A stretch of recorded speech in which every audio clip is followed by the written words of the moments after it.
In the 1970s, it took the world of cinema by storm. 到自己出嚟嗰個時代，幾乎係你識功夫，你都做得主角㗎啦。It created a new generation of international stars like Jet Li. 我记得我从小11岁第一次看电影，动作电影，就是李小龙演的这个《精武门》。 It introduced the incomparable Bruce Lee, the man who brought Hong Kong to the filmmakers of Hollywood. 首先，佢哋好欣賞就係香港人拍動作片嘅特色啦。咁佢哋亦都好希望咧，能夠將呢種特色咧帶入去美國片裏邊。It's Hong Kong's unique gift to the history of movie making. Kung Fu.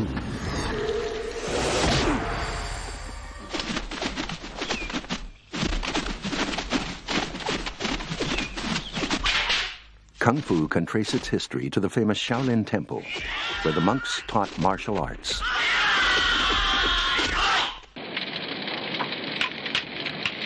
The temple was burned down in the 17th century by the unpopular Manchu government for harboring dissidents. The survivors fled southward and set up secret martial arts schools, notably in the province of Canton. Weapons were banned, so the martial artists practiced with the fist, the foot, and the pole. It was in a Canton martial arts school that cinema found its first kung fu hero.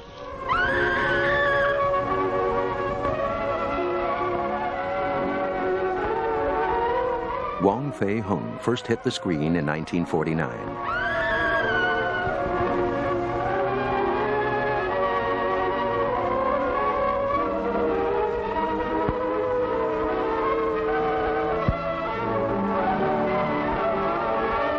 The leading role in the true story of Wong Fei Hung was played by the actor Quan Tak Hing, a part he would subsequently reprise 75 times, so placing the Wong Fei Hung films in the Guinness Book of Records as the longest-running series ever. 佢黃飛鴻因為佢係代表咗有一種背景就係中國嘅民間嘅英雄人物。不光是講一代武術的一個宗師，眾英雄裏就走出咗一個叫超級英雄，咁就呢個叫黃飛鴻。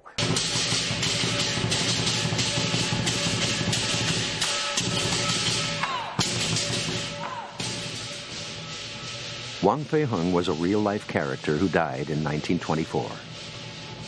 He was a famed Sifu, or martial arts master, a skilled lion dancer, and a practitioner of Chinese medicine.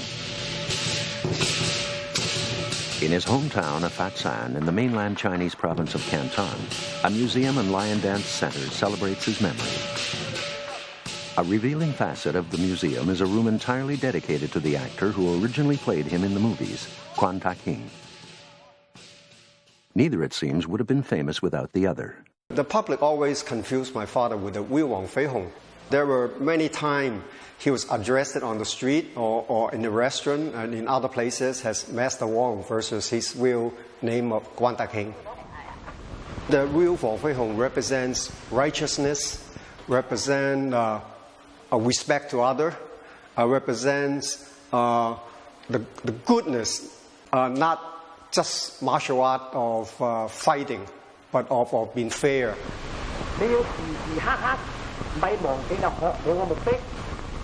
你學我嘅目的咧，大為國家出嚟，小你最低限度都要全部安良。Quan Tak Hing's opponent was usually played by Sekin, who a generation later would play the villain opposite Bruce Lee in Enter the Dragon. Sekin remembers the financial importance of the Wong Fei Hung brand. 有時咧，啲老細咧，啲錢一傾，咁佢就揾黃飛鴻急急啦。黃飛鴻咧，乜黃飛鴻乜下面嗰個名咧，咁就去賣外埠版權啦。個個人都拍得，所以又拍得咁多。Such is the popularity of the Wong Fei Hung character that he's seen many interpretations. As a clowning Jackie Chan in Drunken Master. 坐穩呀！乱世中会有他的行踪。as a cartoon character for children, and most recently as Jet Li in Choi Huk's Once Upon a Time in China. For 50 years, Wong Fei Hung, and with him the whole kung fu genre, has been steadily evolving. In the beginning, though, it was all quite haphazard. 以前拍粵語片咧係冇特別嘅武術指導，咁啊有啲演員咧自己識嘅就大家度啦，嚇你點嚟我點去，係咁度法。譬如話講粵語殘片時代啦，咁啊一個鏡頭一個 wide shot， 哇關德興啊同呢個石堅啊，哇一路打咗15分鐘，咁然之後導演話夠皮咁啊熄機，但係咧。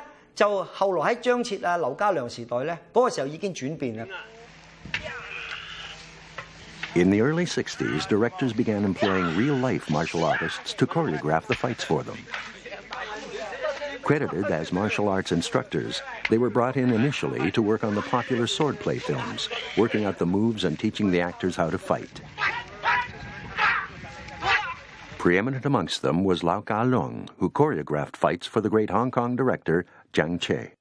In time, Lau-Kar went on to become a director in his own right. Today, on a purpose-built studio lot in Shanghai, he's working on his latest movie, Drunken Monkey. He's director, star, and choreographer.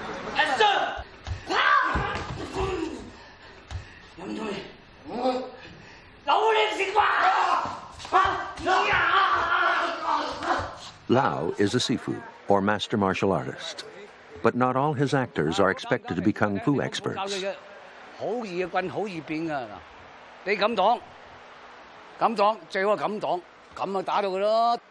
During breaks in the shooting, performers are coached for the next scene. Shannon Yao, the female lead in Drunken Monkey, is learning martial arts for the first time. 如果難度高嘅個演員武術根底唔係好厚嘅，一定耐，因為我要教佢。如果個演員武術根底好嘅，一定快。I will find out where his power come from. Like if he do this, something like this, if I just do this, you will see no power. And when I saw him, he do it from inside the power like this. And then I can feel that that's the power come from.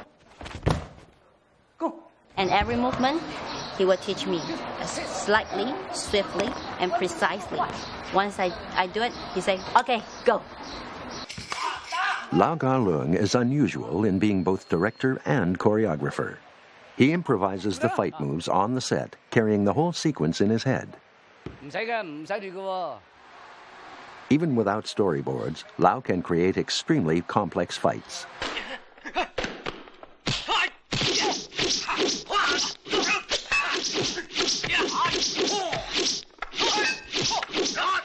It's the way Hong Kong cinema has traditionally worked. 即係話嚟到呢個現場啊，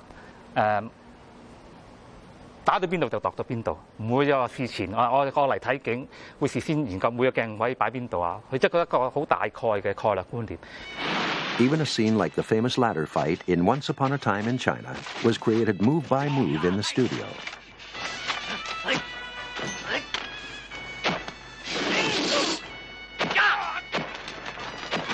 那么拍起来当然是非常困难。那么整个我记得第一集的 ending 要拍了2个月，8个礼拜，就是因为大家都没有做过，大家都在试，就是因为你的梯子要用钢丝吊好了，掌握它的速度，那么大家的平衡怎么样在上面动作设计打斗，都是在一边琢磨一边设计的过程中进行。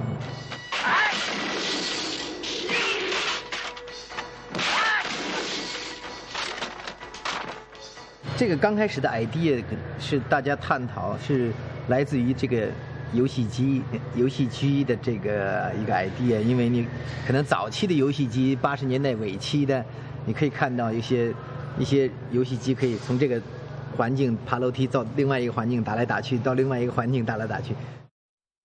In the late 1960s, martial arts movies had become Hong Kong cinema's most successful genre.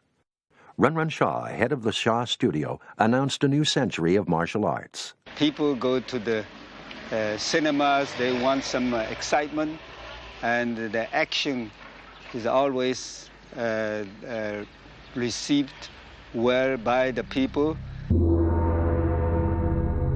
The incredible output of movies at this time from studios like Shaw's meant Hong Kong filmmakers had to learn techniques for working fast. A director might easily make 5 or more films in a year.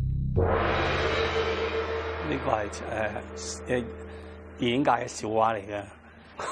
我一個人連續拍8部戲，就一日裏邊咧拍完甲戲嘅第34場，就跟住下個鏡頭咧就係乙戲嘅第18場，跟下再下嗰個鏡頭咧就係C戲嘅第15場30幾咁。跟住最主要可能年青咧記性好啦，所以咧就能夠。8部戲裏邊嘅人物個性啊，同埋出入場次啊，嗰啲感情啊，同劇本啊，都可以依次咁編住嚟寫。The pressure to work fast and improvise had an interesting consequence. A style of directing unique to Hong Kong, known as editing in the camera. In feature films elsewhere, the actors normally repeat the whole of the action several times. This allows the director to film a variety of angles. On the first take, a wide shot. On the second take, a mid shot. On the third take, a close-up. As the action is identical in each case, at any given point the editor will have a choice of 3 shots. So the edited version might look like this. Selecting one picture size, then another.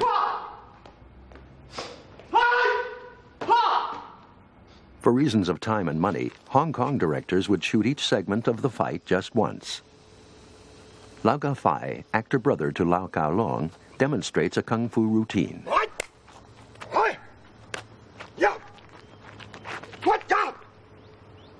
Now, for the benefit of our camera, he shows how the same routine is broken down into one-off takes, each one picking up from where the last left off. Okay, cut. Okay. This is what is meant by editing in the camera. 即係我哋中國人好嘢就係香港電影嗰陣時好嘢就係冚唪唥喺個腦度，成個 idea 同個 design 啊、成啊，每個剪接位、每個動作落嚟啊，我哋都有個即係好明確嘅方向。By 1970, the fashion for swordplay was on the wane, and the craze for kung fu had begun in earnest. Although this was the decade of Bruce Lee and Jackie Chan, neither artist typified the kind of kung fu films the Hong Kong audience would soon be watching by the hundreds.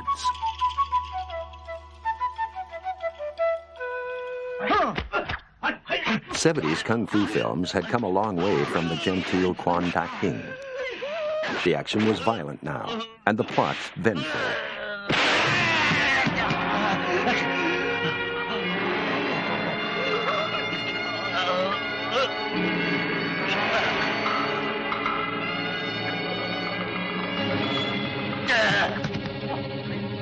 They followed popular formats, recycling favorite elements over and over again.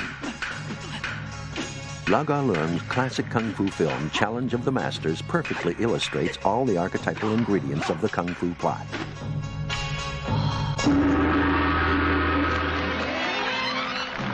To begin with, there's rivalry between 2 martial arts schools, one of whom doesn't play by the rules.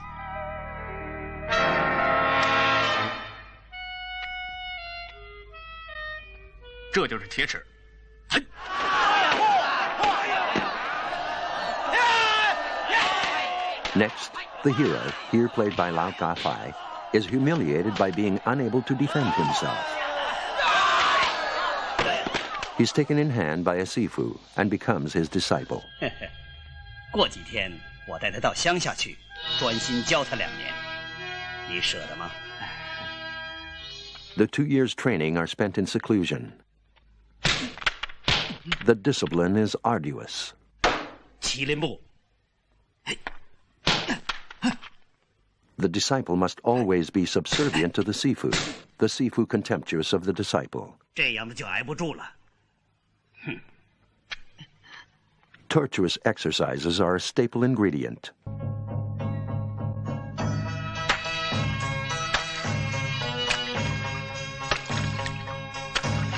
But the plot requires a motive, and the motive is always revenge. The hero's friend and mentor is killed by a criminal member of the rival martial arts school using a secret weapon.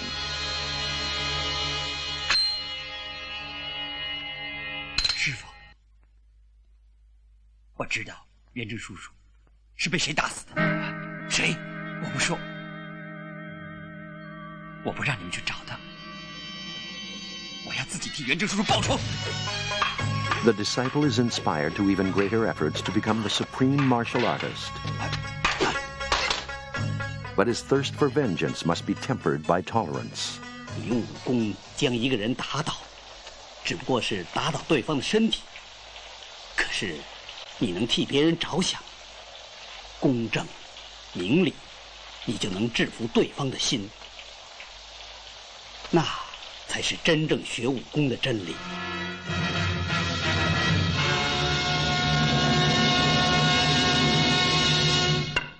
Finally, the hero returns to take his revenge.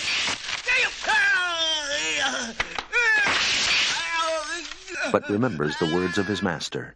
多宽恕，少逞强。阿红，这两个字你要谨记谨之。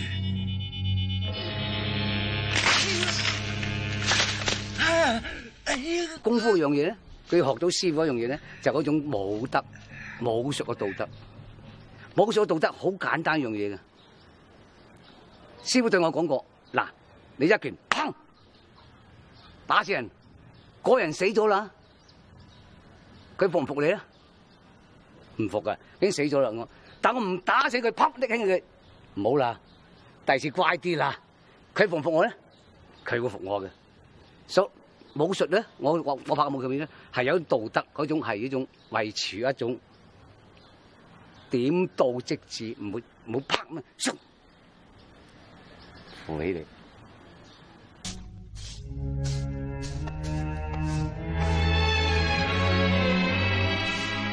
Lau-Kar Leung's films lay great stress not just on morality, but on the physical training of the Kung Fu hero. In 8-diagram pole fighter, Yang is a soldier who takes refuge in a monastery. Buddhism forbids the monks from taking life, so they practice their one martial skill, pole fighting, on wolves made of wood.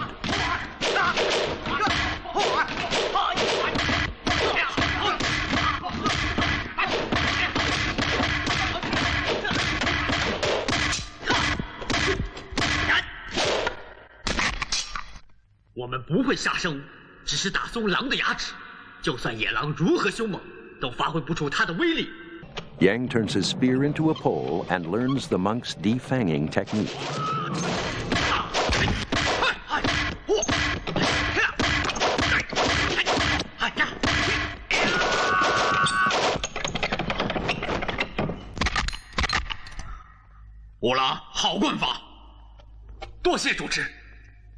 The practice subsequently proves useful in the showdown with the enemy.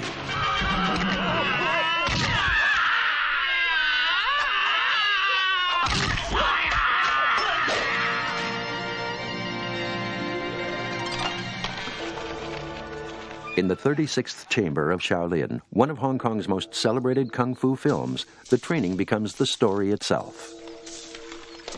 这是练功的基本过程，你一定要提着水上斜坡，倒在藏水处，留下10厘米，让水。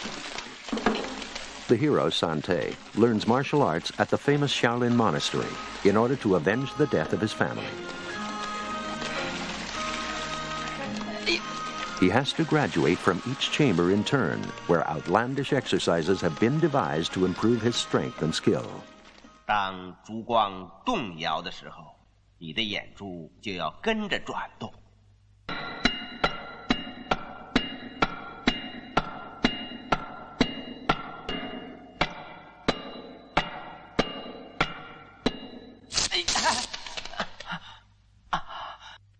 我说过。 头不能随着眼珠转动。再来。The course takes him 5 whole years.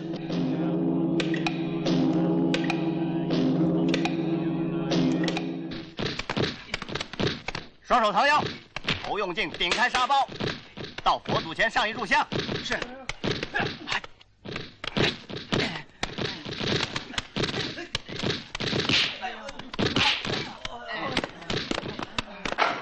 The choreographers of the 70s were first and foremost martial artists themselves. Often they drew on the practices of the martial arts schools, then made their own elaborations. In real life, martial artists train on a wooden dummy. In the challenge of the masters, the filmmakers added some extras.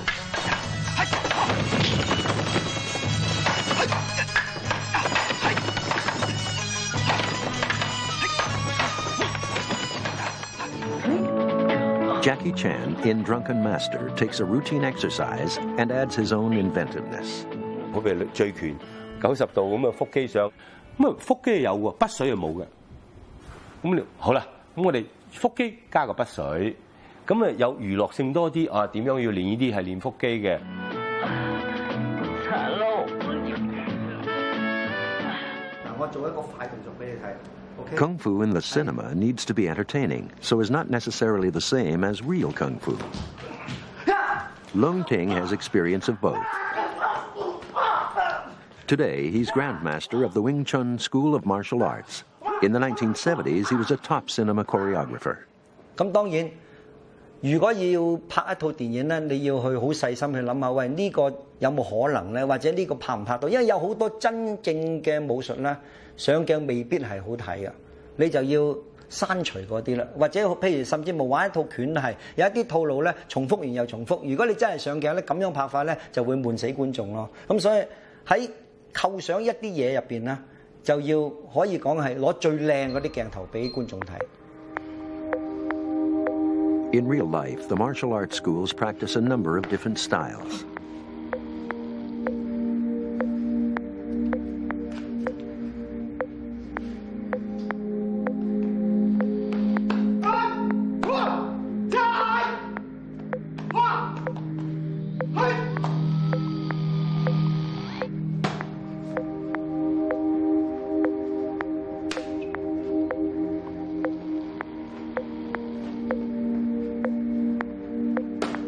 The pitting of one style against another was a favorite theme of the Kung Fu film.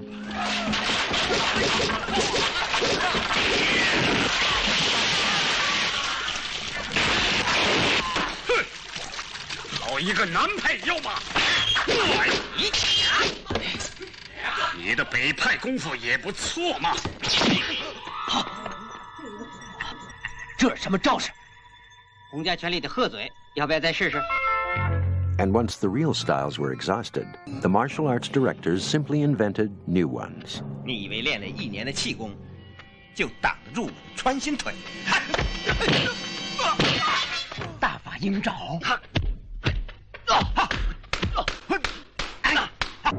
通背劈挂。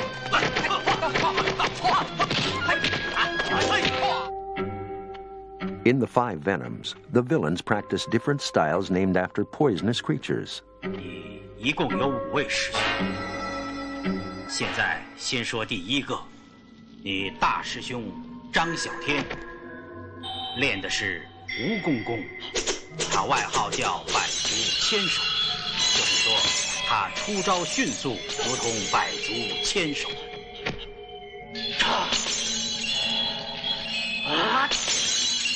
It was Long Ting's job to make the styles up. 嗱，白竹係最難諗嘅，因為今日冇呢樣嘢㗎。咁啊點咧？白竹一條長嘅形有咁多腳，於是咧我就諗到啦，有一個演員咧係好似譬如話我哋詠春都係以快打慢，我就諗到一個演員咧，佢可以用好快嘅手，一打出嚟咧好似一條白竹咁好多手影啊！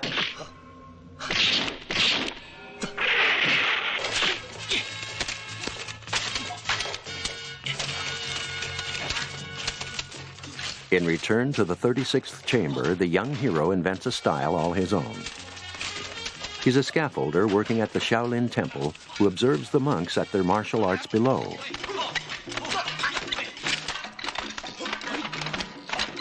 Practicing while he works, he gradually develops his own technique.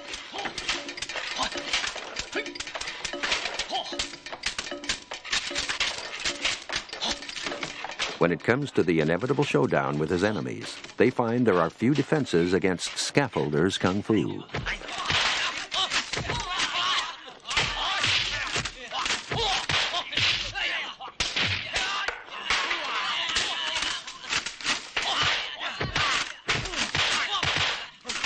But despite the inventiveness of the choreographer, the basic fighting style of these kung fu films had changed little since the days of Wong Fei Hung.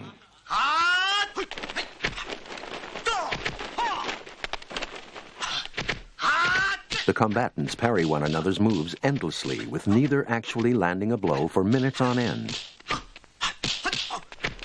No one pretends it's realistic. But there was another kind of kung fu film, the product of a one-man phenomenon whose influence on martial arts cinema would be legendary. The phenomenon was Bruce Lee.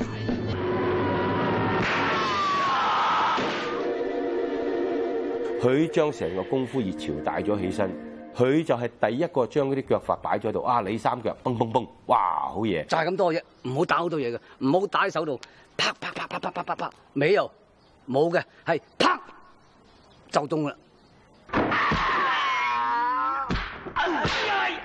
想觀眾睇另外一格嘅。Bruce Lee believed that kung fu in the cinema should be no different from the real kung fu he practiced, a style of his own making. 佢話俾我聽，佢喺美國練緊截拳道。我又問佢咩叫截拳道，話鬥快咯，啪，你出拳，砰，我要快過你嘅，叫截拳道。你信我拍過一場戲，一場嗰隻一個鏡頭拍一場戲。嗰陣時誒精武門係嘛？第一場戲就打嘅，我啲行物嗰陣時埋，邊個同佢打㗎？即係你知啦，你小龍嘅叻㗎嘛，埋嗰啲一下就瞓低，一下瞓低㗎啦嘛，邊個同你打咁多下㗎？係嘛？個個都係㗎啦，即係。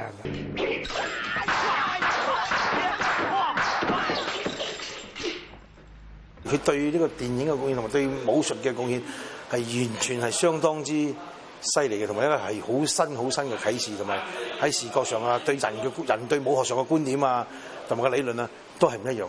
That is the expression of the human body. I mean, everything. I mean, you know, not just the hand.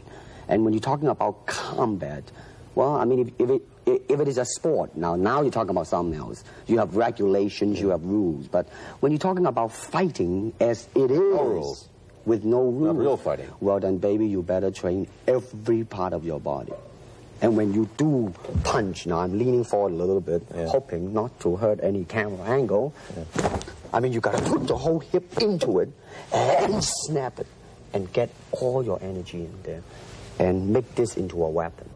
佢俾我哋不但止淨係話喺武術上嘅觀點個觀摩，同喺文讀上嘅意識啊，同埋喺武學上嘅理論同埋哲學，俾我哋有好大嘅感受。我記得我從小11歲第一次看電影，動作電影，就是李小龍演的精武門。你當自己係大日本嘅狗仔，我帶你入去玩，啊？早期的中國的電影都比較強調自我意識很強，就是說中國人全是好的，那不管是日本人、外國人、西洋人，所有人都是壞的，在電影裡去描寫。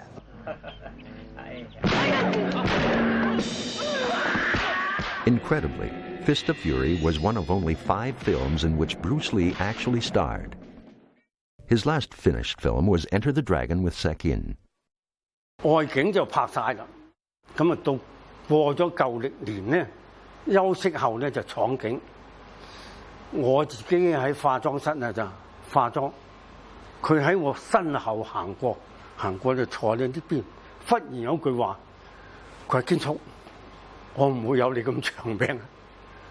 我話點解啊，世澤？佢老豆係我朋友啊嘛，所以我叫佢做世澤。我話舊時咧，你靠武術食飯，梗係要成日練啦。而家你做電影啦，應該俾啲時間休息下。佢話我當電影係副業咁嘅咋，咁冇得講啦。Bruce Lee died in 1973 of a cerebral edema at the age of 33. 咁快死咧，係比最好嘅，一路咧冇人睇噶啦。所以李小龍佢寫得真好，已經我哋嘅印象已經係佢 run power， 永遠諗住佢。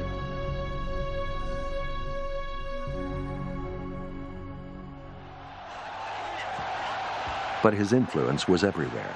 Chang Cheh, the king of swordplay, now began directing kung fu films with the same dramatic realism.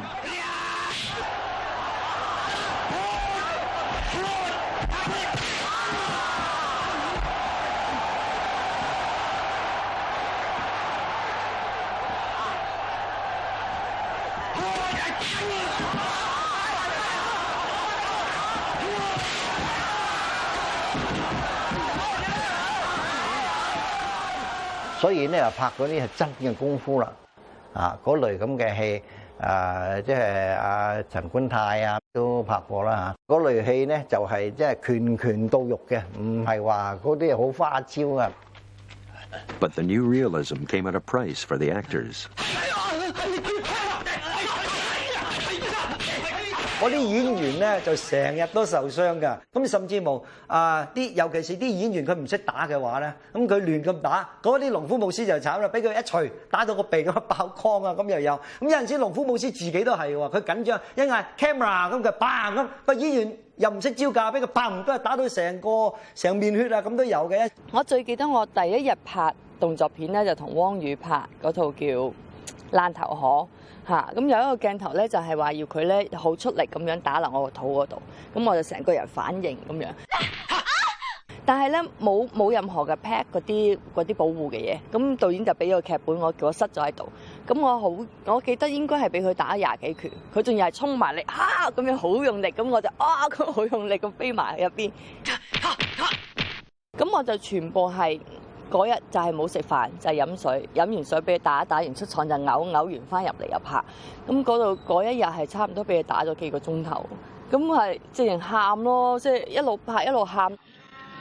Apart from the realism of action sequences, Bruce Lee had left another legacy in the character of the hero. Gone now was the gentlemanly, philosophic Wong Fei Hung. Actors like Alexander Fusheng portrayed a new swaggering working-class hero, respectful only of his own fighting talents. 这家伙要借82张机子，你说行不行？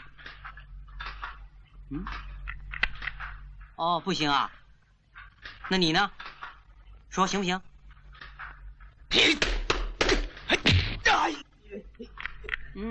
也不行啊。全不行啊，就打。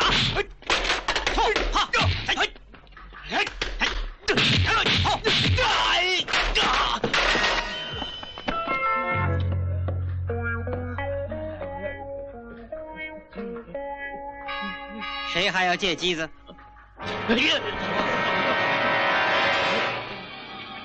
Fusheng was the leading man of the Shaw studio and heartthrob of the female audience. 你这个人，我不喜欢你。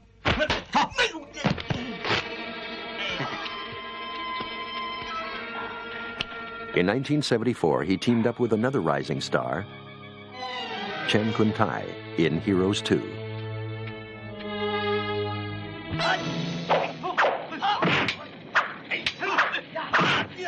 Chen Kun-tai was a champion martial artist who started out as a film extra.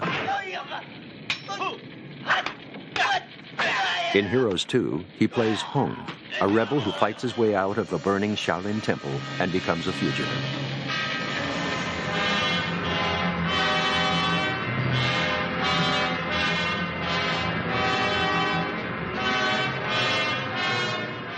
A famed martial artist played by Fusheng is tricked by the Manchu into capturing him, believing him to be a murderer. 你是？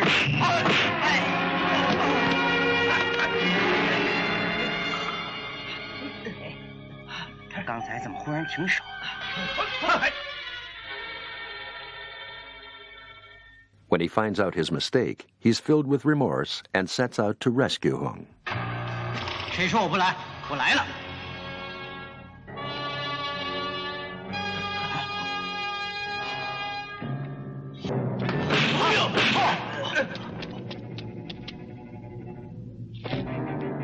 龙大哥，我该死，我上了他们的当，以为你是一个杀人不眨眼的大盗。放兄弟，你要是拉得脱，我也争得开了。你叫我兄弟。 Alexander Fusheng was director Chang Cheh's favorite actor, tipped to become the major kung fu star. But his career was cut short. While filming 8-Diagram Pole Fighter in 1983, he was killed in a car accident. Meanwhile, other actors were hoping to step into the shoes of Bruce Lee.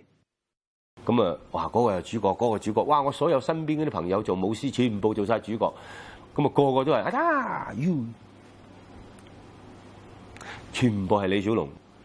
我記得李小龍時代，哇好多嘅英文嚟講，尤其是英文添啊，喺外國 ，Bruce Lee、Bruce Lee、Bruce Table、Bruce Chair、Bruce Everything Bruce。Even 我都係second Bruce Lee， 唔係個海報係 second Bruce Lee、Jackie Chan。你離遠睇個海報就見到 Bruce Lee starring， 但係你再睇少少咧就係 second Bruce Lee、Jackie Chan 都係咁樣。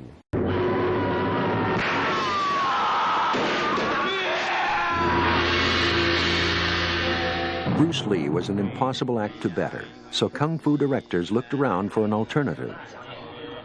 诸圣神佛齐天大圣九天大仙齐来相助弟子。 They found it in comedy. 齐天大圣啊！ It was Lau-Kar who led the way, with his first film as director, Spiritual Boxer. 嗱，如果我再拍李小龍嗰類嘢，我唔會成功。我將功變咗係一種諧趣，我唔知得唔得㗎？一試出嚟真係好。 Spiritual Boxer tells the story of a confidence trickster, a conjurer, who claims he becomes possessed by the spirits of the gods. 庄主听的，小民在，小民在。你要合壮人丁平安、五谷丰登、六畜无病，你就要点香膜拜。 是，拜，还要大鱼大肉款待做法师傅，送他盘缠不得有误。是。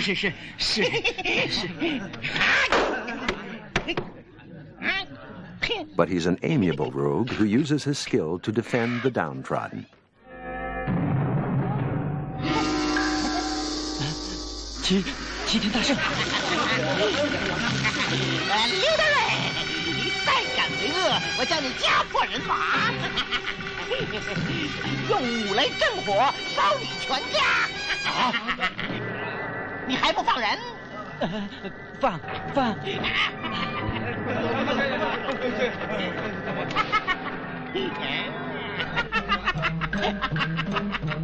It's a virtuoso performance by Wang Yu and was hugely popular at the box office.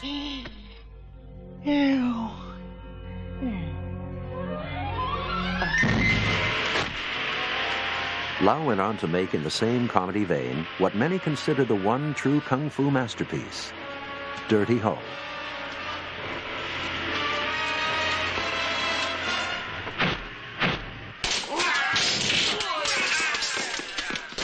In Dirty Ho, a prince traveling incognito teams up with a thief who becomes his kung fu disciple.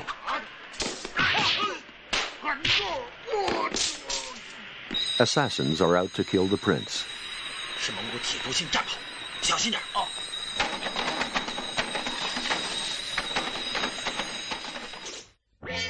In this scene, one of them, masquerading as an antiques dealer, tries to attack the prince while pretending to make a sale. 这是唐朝羊脂白玉如意，下盖的雕刻功夫不错。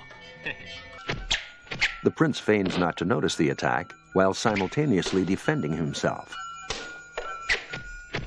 These complex routines were as close to juggling as to combat.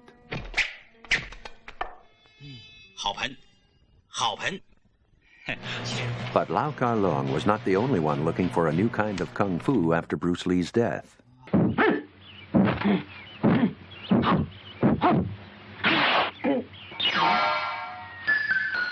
咁我就自己去諗，我點樣去同 Bruce Lee 唔同？我睇佢係好 superhero， 我唔係 superhero， 佢係一錘打完你，係咁嘅，好，我就一錘打完人哋佢起腳咁高，我起腳咁低，咁佢做晒咩咧？誒冇咯喎 ，OK， 我加啲嘢啦，我再加啲關鬥，我再加啲過台跳嘢，高難度嘅。英雄已死，小丑登場。呢8個字咧，實在我哋係講緊2個人物。第一個人物咧就係李小龍，第二人物咧就係成龍。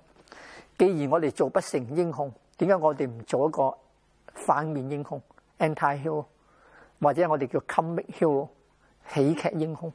咁啊就係俾佢攞到呢個 point。Jackie Chan brought clowning and acrobatics to Kung Fu. His background could not have been more different from Bruce Lee's. His Kung Fu came not from the martial arts school, but from the theater. From the age of 8, Chan had been trained in a Beijing opera school.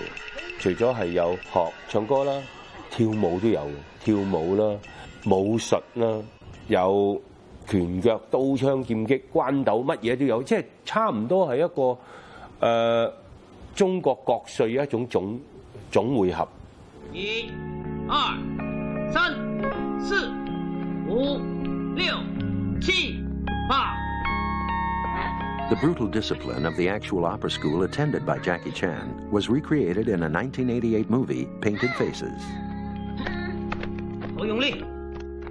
The part of the Sifu was played by Sammo Hung, who'd been a fellow pupil with Chan. 其實咧，我接受訓練嘅日子咧，嗰個回憶嘅記憶力咧就係痛苦。嗰個其實就係練功啊，咁咧就係師傅教得好嚴啊。嗰個時代喺度練功啊，成日唔會諗到唔會諗其他嘢，咁就係覺得由從新嘅一日開始啦，睇點樣盡量少啲俾師傅打啦，即係咁啊！不許說，好都不學，學偷東西。唔知打我，唔知3下5下，哇！一打完我之後，我喊到啊！要走，唔知走去邊，爸爸又唔喺度，我叫阿媽又唔喺度。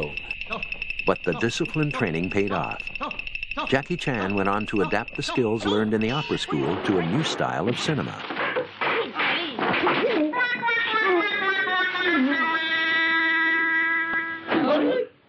Drunken Master, released in 1978, was his first major box office hit.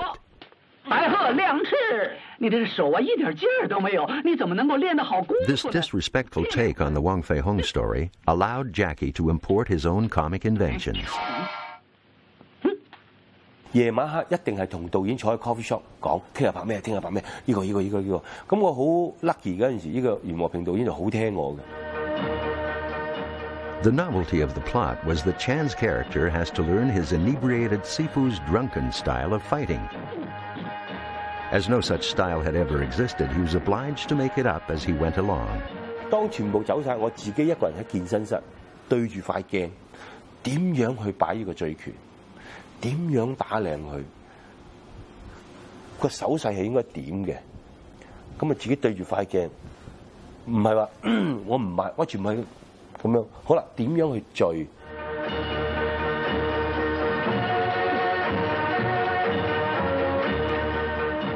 佢承認佢係一個戲班，佢喺戲班成長嘅一種藝術嘅功夫，唔係愛嚟，唔係一種 martial art 去打嘅，佢係唱戲，類似京劇，一種咁嘅功夫，一種藝術。Jackie Chan's brilliant slapstick was to be the final evolution of the Kung Fu film. While traditional martial arts movies continued to be made, Kung Fu fighting took a second course to emerge in modern-day action films.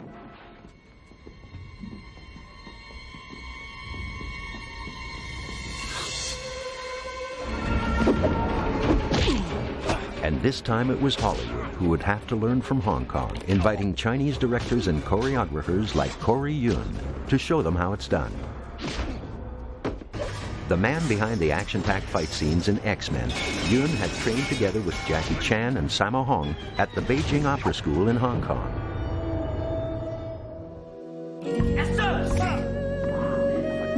Kung Fu films come uniquely from Hong Kong, where today they're already being made for a third generation of moviegoers.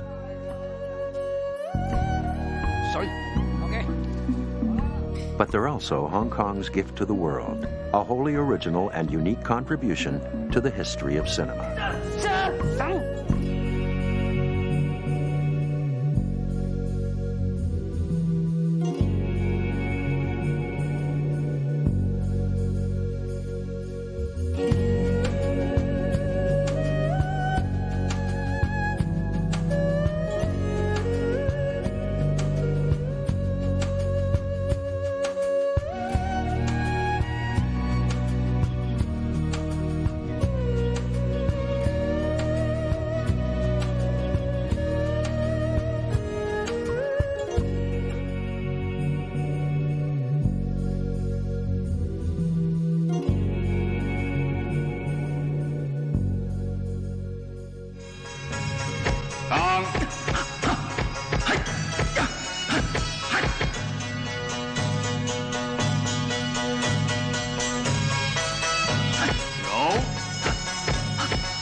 In the year 2000, a Chinese-language film swept the board at the Academy Awards.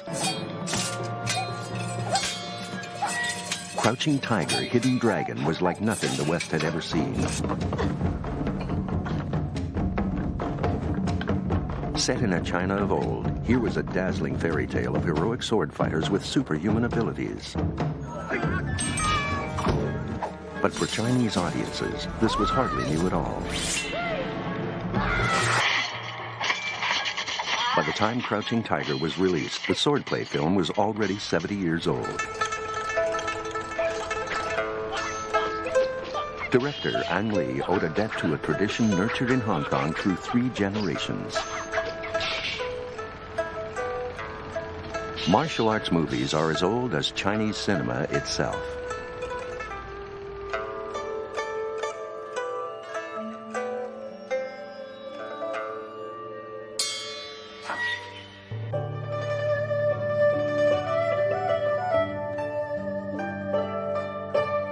Set among the towers of modern-day Hong Kong are ancient Chinese towns. Their permanence a testimony to the enormous popularity of a unique genre of cinema. These are the studio lots, where actors recreate a China of myth and legend in films whose plots draw on over 2,000 years of history. The sword fighters of the cinema, like the Knights of the Round Table, wander the land righting wrongs and protecting the weak. In Chinese, they call it Wuxia, or martial chivalry.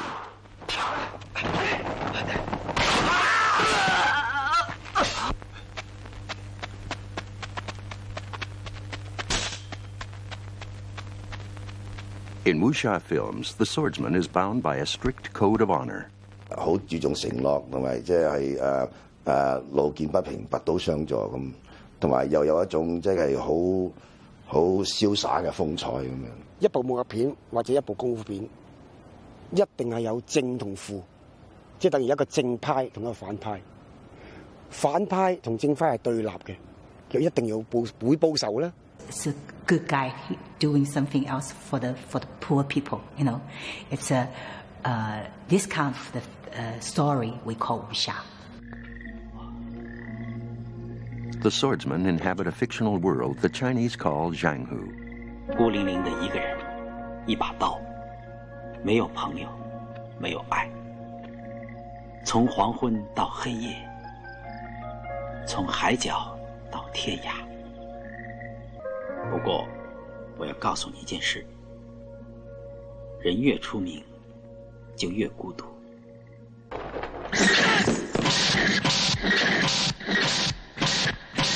In the swordplay classic The Magic Blade, the chivalrous knight destroys a corrupt swordsman who tries to control the swordplay world.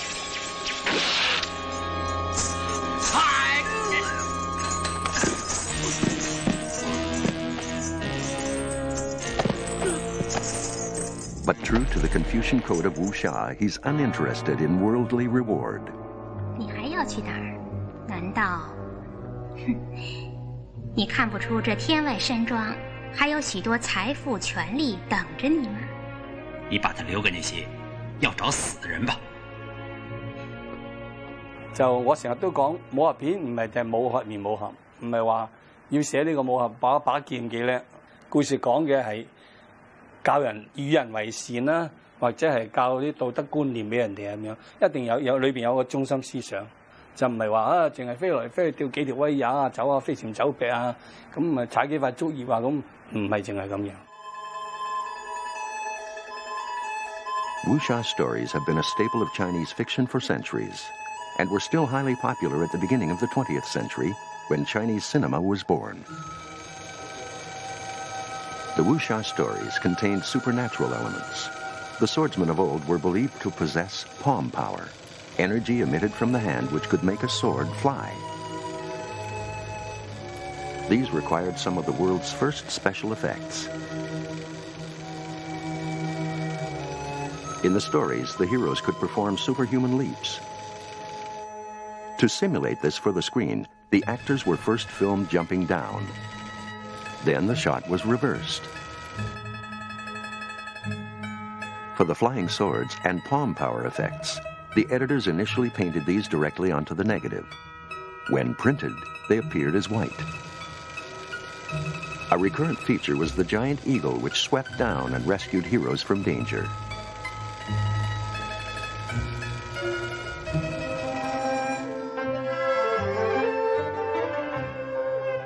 The earliest films were made in the 1920s in Shanghai, then the mecca of the Chinese cinema industry.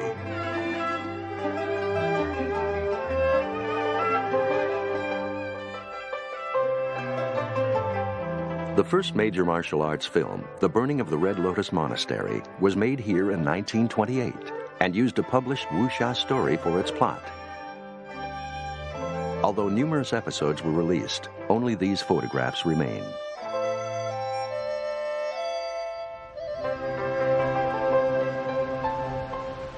Chang Cheh, the world's first true swordplay star, worked on the film.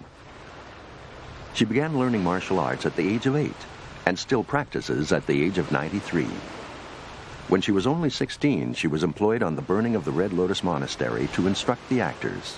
火烧红里子呢，我教佢哋點樣飛人，點樣打。那麼女仔啊，又飛起嚟嘅喎，嗰陣時冇掉我牙嘅喎。下晚啦，又路上咁樣飛過，好難。咁啊，所以紅女士咪出名咯。咁啊，我就睇到佢仲哇咁靚啊！哎呀，唔容易。Chang Cheh went on to become the cinema's foremost martial arts star, moving from Shanghai to Hong Kong. She always performed her own stunts and insisted the fighting be for real. 而家呢而家打功夫係容易啊，冇以前咁難。以前真係真功夫，棒跳就真係跳，打真係要打啊！不過有時候有呢啲打人。If the producers found their plots in the Wuxia novels, they found their martial artists in the theater. Beijing opera is a mixture of narrative, song, and acrobatics, and comes with ready-made fight scenes, intricately choreographed and rehearsed. Actors from the opera were initially hired to perform a similar role in the movies. The Beijing opera actors brought to the screen a balletic quality of choreography which would influence martial arts films to this day.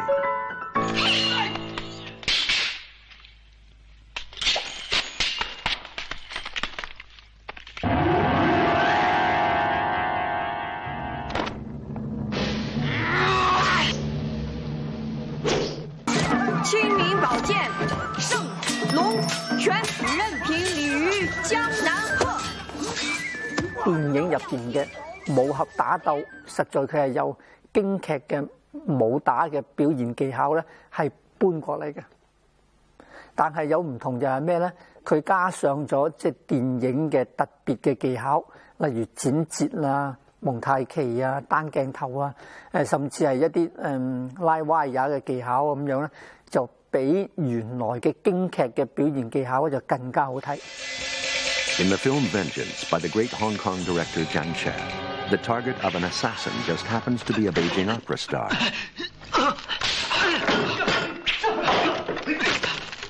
The chance to intercut the murder scene with a stage performance must have seemed too good to pass up.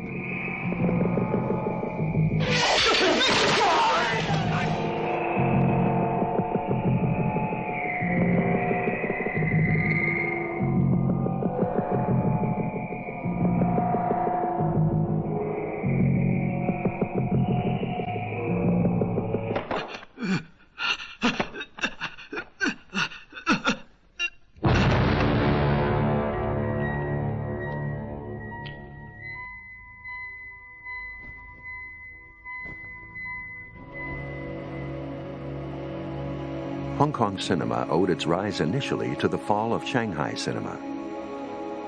It was to Hong Kong that Chinese filmmakers fled in 1937 when the Japanese invaded. Others followed with the communist victory in 1949. They brought the wuxia tradition with them, although it wasn't until the 1960s that the swordplay films became big box office. Buddha's Palm, released in 1964, was a major success, even though it had scarcely evolved from the films of the 1930s. Here again were all the old tricks of the wuxia epic playing to a new generation. The Magic Eagle was played by Hong Kong's leading stuntman, Chan Chupan. 呢隻鷹啊，喺打方面要有鷹嘅動態。有時啊同啲壞人打咁啊2、3下就已經打低對方噶啦，因為隻鷹佢係神鷹啊嘛，嗰隻鷹啊就當年咧都好多嗰啲觀眾啊同埋啲細路仔啊都好中意睇嘅，即係從來佢咁多嘅畜生啊禽獸啊，我就最中意就呢隻神鷹。Buddha's Palm was packed with every kind of animation. The villain's secret weapon was a giant foot he could grow at will.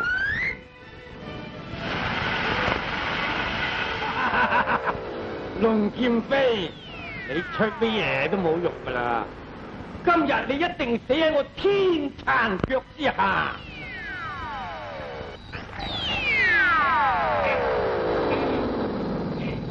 其實《如來神掌》呢套戲好出名嘅，我諗在座所有中國人都應該睇過嘅，係一個好出名嘅經典故仔嚟嘅。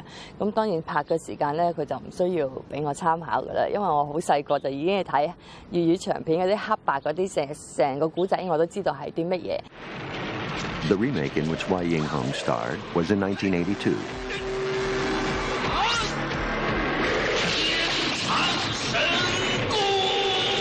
By now, the animations had become more sophisticated. So too had the technique of flying the actors.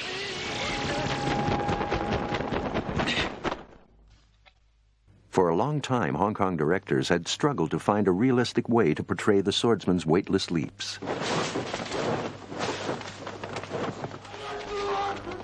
Running the film backwards was one option. Another was this. 我哋以前香港拍戲，多數啊都係嗰個導演呢個演員咁樣一跳 flick pan， 跟住個人喺嗰邊，咁樣嘅就再一跳，咁啊叫做飛船走壁。In due course, techniques were introduced from the circus, the trampoline, and wires for flying.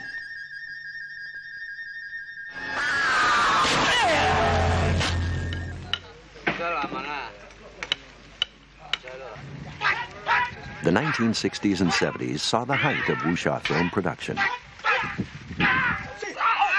Leaders in the genre were the Shaw Studio, who could count some of Hong Kong's top directors amongst their number. Preeminent amongst these was King Hu. In 1965, Hong Kong cinemas premiered a new film by Hu, which would become the benchmark for all future swordplay films.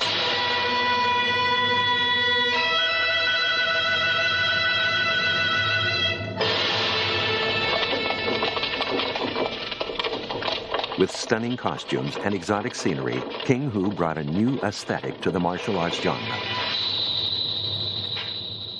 Come Drink With Me starred Crouching Tiger's Jade Fox, then a 19-year-old dancer, Zhang Pei-Pei. Director King Wu, they make a Chinese martial art movie go to another stage. Come Drink With Me actually is very different with the other martial art movie at that times, because that times they do have martial art movie, but the fighting part especially, just like opera, so it's not real fighting. Zhang's character is the mythical swordswoman Golden Swallow, on a mission to rescue her brother being held hostage by bandits. She arrives at an inn where they lie in wait for her. The pre-fight scenes are famous for their suspense, assisted by a percussive soundtrack with echoes of Beijing opera.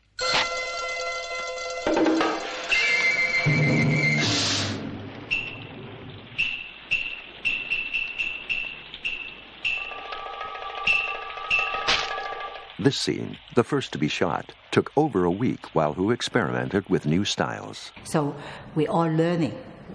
Even I think King is starting to learn how to really shoot all the fighting scene, because he never know what's exactly will come out like, what kind of things. The fighting in Come Drink With Me, at once theatrical and balletic, also suggests the Beijing opera tradition. Chang Pei-Pei, a rising star of the Shaw Studio, was a dancer, not a martial artist at all. 動作處理方面咧係一針見血，即係唔會話拖泥帶水嘅。佢啲動作係好乾脆同埋好漂亮，係好注重嗰種形態嘅美。睇佢電影嘅時候，有陣時感覺係好似睇到一幅一幅嘅山水畫。King Hu made frequent use of smoke and light for artistic effect. He chose exotic landscapes as a backdrop to his swordplay. 说你不要动，你马上就要闭住气，不要动。无论看见什么、听见什么，都不能动，行不行？行，好。 In The Valiant Ones, a famed martial artist known as the Whirlwind is hired by the authorities to go after a gang of Japanese bandits. 大叔，别动。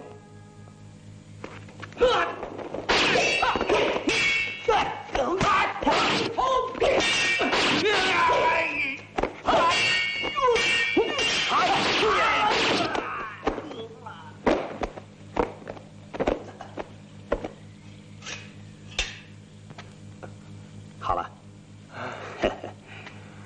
好家伙。 The Valiant Ones is a much later film than Come Drink With Me and shows a marked evolution in King Hu's style.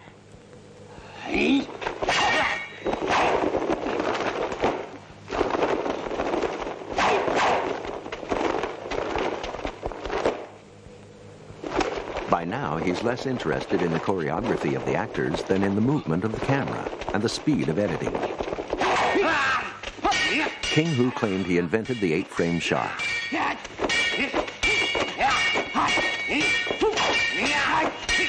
But he readily acknowledged that there had been another influence in his films, Japan. 當時60年代嗰啲日本武俠片啦，譬如盲俠啊之類嘅武俠片啦，係對香港電影做出好大嘅推動力同埋刺激力。因為佢哋喺呢個服裝啊、造型啊、佈景啊、鏡頭運用啊、燈光啊、道具啊，每一方面都好個水準都係超越咗香港當時嘅粵片嘅武打片、刀劍片。咁佢哋會令到香港人覺得呢武俠片可以去到每一個範圍都可以豐富個戲本身嘅組織同埋機理嘅噃。In this preview theater at the Shaw Studios, the directors would gather together for viewings of Japanese samurai films. Amongst them was Chang Cheh, who went on to become the best-loved of all Hong Kong's directors, his name synonymous with Wuxia movies. In Golden Swallow, his hero copies a favorite trick of the Japanese directors.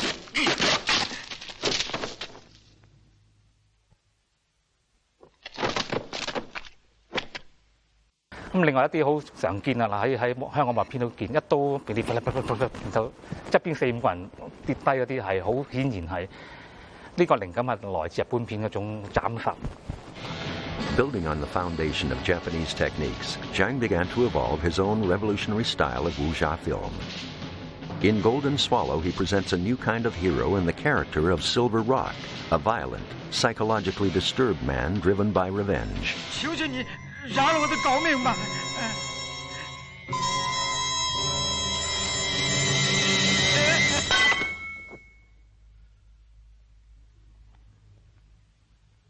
大侠，我也求你饶他一命。 He was a prototype for future Zhang loners who exemplified what he called Yang Gong, the masculine virtues of sacrifice and brotherly loyalty. Women were sidelined to subordinate love interest roles. 你们就不理我了？来，抓住我袖子。雷雷，我从来就没见你笑过。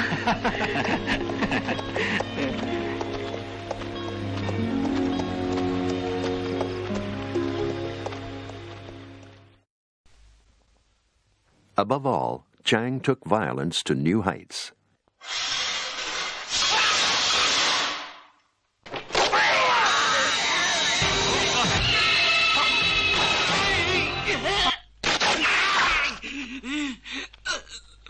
導演可能為咗想喺舊有嘅形式上面再創新啲，唯有再好似食白粉或者吸毒咁樣，不斷將啲血一路加重啲，一路加強啲，將暴力升級。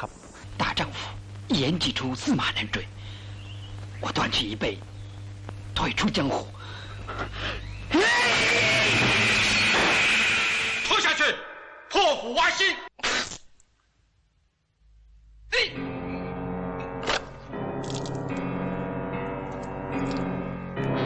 現實血腥暴力嗰度打滾嘅，血淋淋嘅，佢唔會同你講思想境界，唔會同你講哲學嘅，亦係咁樣。佢嘅戲係非常之賣座。香港嘅販夫走卒，香港嘅後生嘅一代嘅青少年，全部都睇佢嘅電影。佢嘅戲差唔多係每一套電影個票房咧都過100萬嘅。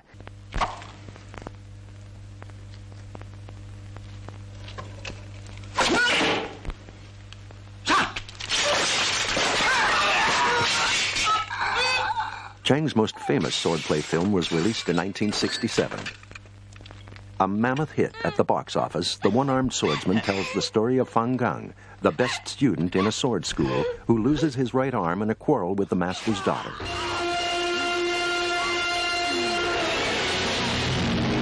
He's found and taken in by a young woman, Xiao Man.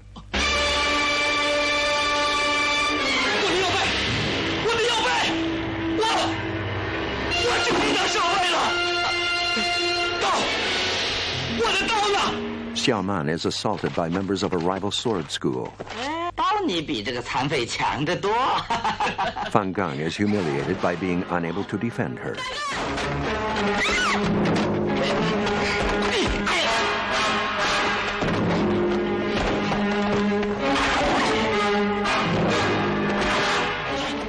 She shows him a secret manual left by her own swordsman father on how to fight with the left hand. 你看看这个有用没有？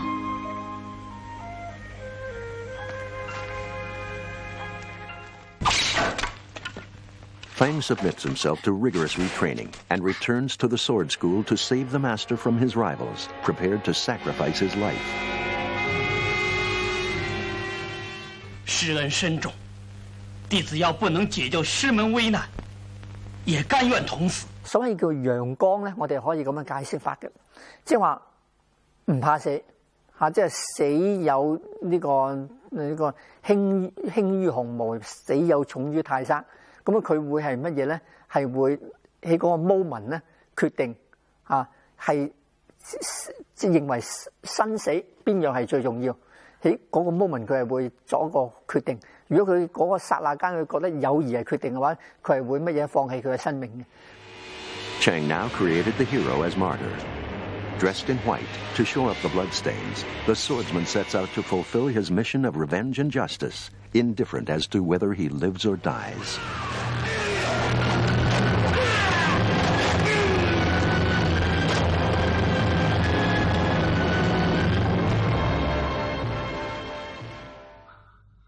In the film Vengeance, screen idol David Chang is mortally wounded, but nevertheless returns to finish the job.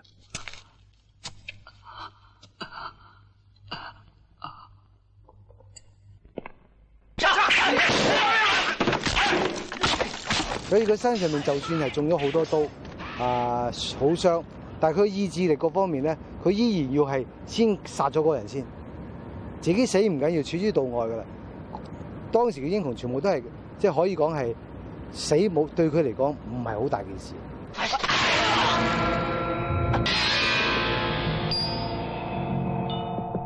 最緊要完成咗嗰單任務。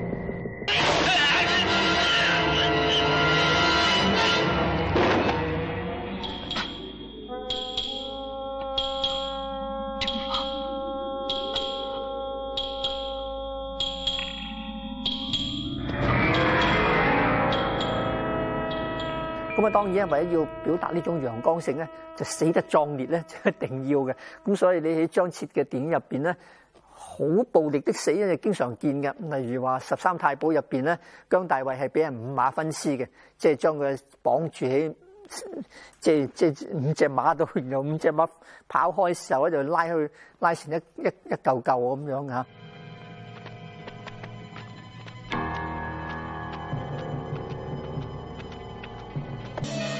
雖然拍得好暴力，但佢拍得好靚。到真正死嘅時候，根本見唔到我樣嘅。其實只不過係嗰個形象上，嗰個視覺上俾觀眾感到好似好暴力。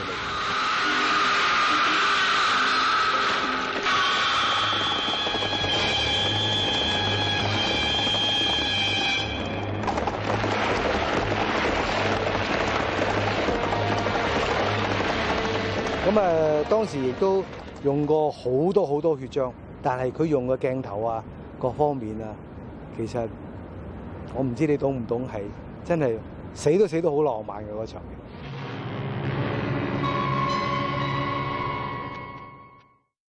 Chang Cheh died in 2002, leaving a lasting legacy to Hong Kong cinema. 香港電影工作者咧，有啲就繼承咗佢嘅風格，有啲就學習嘅佢嘅嗰個鏡頭嗰個運用技巧。最主要咧，就係話喺描寫男性嘅嗰種氣概同埋嗰個個性方面咧，都係好受張氏嘅影響。甚至我而家拍緊即係所謂嗰啲警匪片啊、英雄片啊，甚至我而家拍緊荷里活嘅電影啊，所有男主角嘅嗰種氣概咧，都係繼承張徹嗰種嘅特色嘅。But other directors would now take swordplay in a different direction.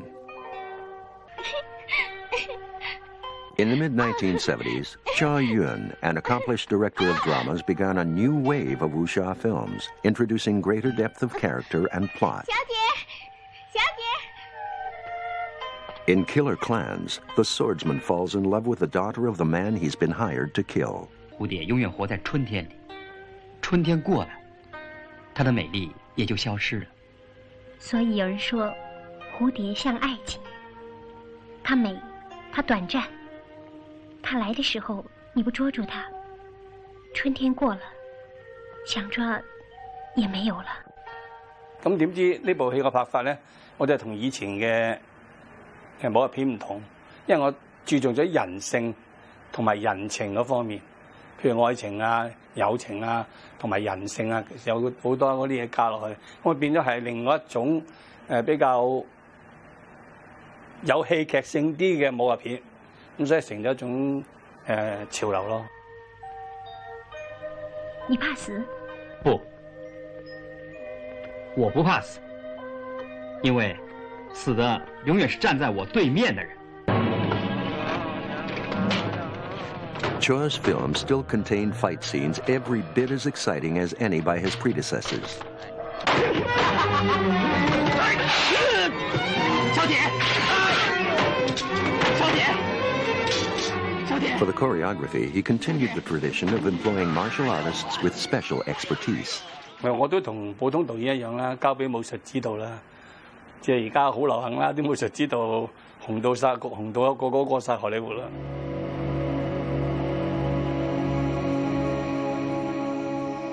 The martial arts choreographers had become indispensable to the Wuxia directors. Most famous of all was Lau-Kar, who worked for Chang Cheh. Lau was a master in martial arts who used his knowledge to teach actors how to fight.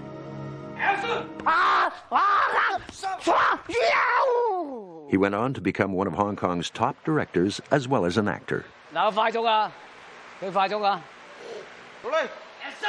Today, he's shooting and starring in a new film being made in Shanghai. Lau brings to his films more than just a knowledge of sword fighting. His fight scenes often involve the use of up to 18 different historical Chinese weapons. 係要轉出嘅 run。我再讀下呢個位，呢位咧，一食咗一拉咧，唰拉啊！呢手斷。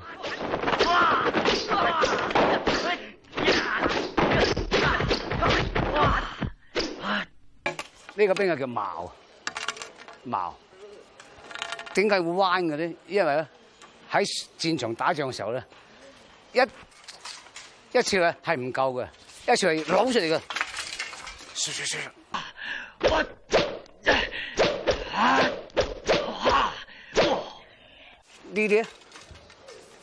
呢啲嘅血擋，如果你刺咗人哋咧，用呢啲擋住人嘅血，唔好俾嗰啲血打佢自己。心呢個血你往呢個兵兵。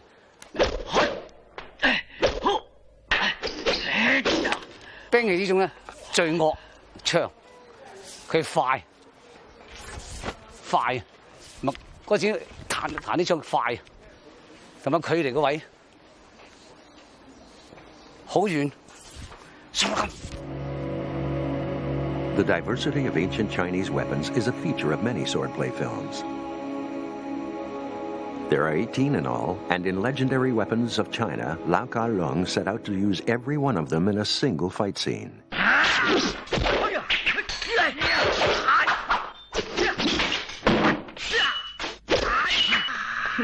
仲有兵器啊！其實18般武藝呢套戲好難拍嘅。咁我拍嘅時間，我真係要識18樣嘅兵器。咁但係有一啲咧係我會經常接觸嘅啦，刀槍劍擊呢啲我都常拍戲都會接觸到。咁但係有一啲我係完全未接觸到嘅。咁變咗我拍嘅時間我要學啦。But there are some weapons that are new to everyone. 参见大师伯。起来。In One-Armed Swordsman, Chang Cheh first introduced the idea of a secret weapon. One taken not from Chinese history, but devised by the ingenuity of the props department.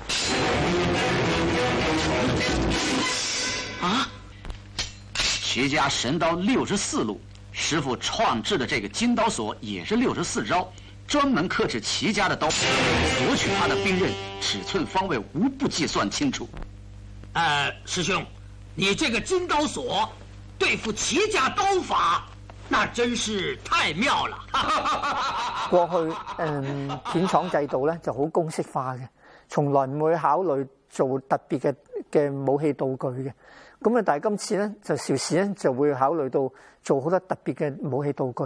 咁啊，呢個戲開咗先河之後咧，後來嘅邵氏電影咧係好多即係所謂叫做特技道具嘅。 启奏圣上，这就是血滴子。这个玩意儿怎么能在100步之内取人首级呢？这血滴子追杀敌人急如流星，凭此链操纵，一旦命中敌人首级，杀招自动落下，拉动链条，3片利刀瞬即弹出，敌人当时暴毙，身首异处。 In The Flying Guillotine, The weapon is the story. A wicked Manchu emperor secretly recruits a special guard to be trained in its use for political assassinations.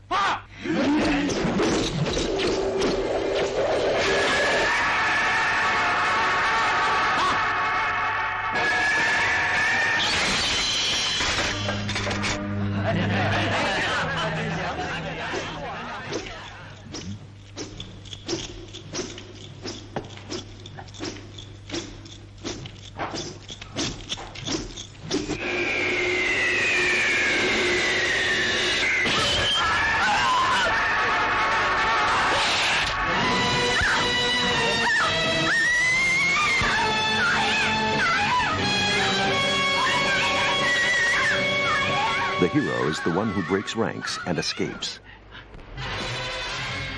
When they come after him, it's his skill with the guillotine which saves his life.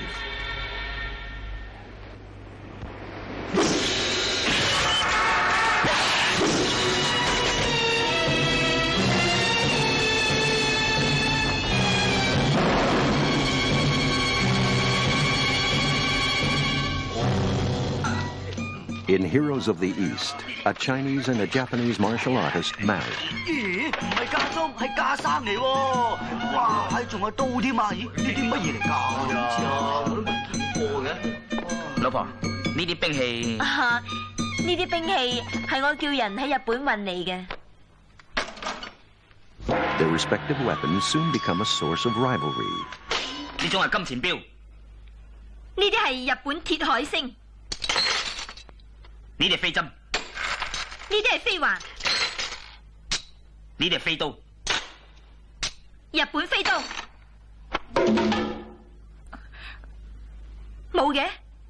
你睇唔到噶啦，呢種係袖戰。袖戰。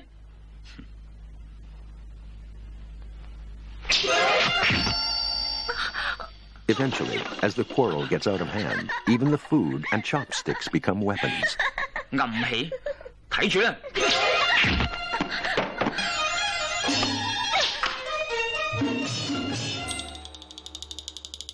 But amongst the multitude of weapons, in the end, it's the sword which reigns supreme.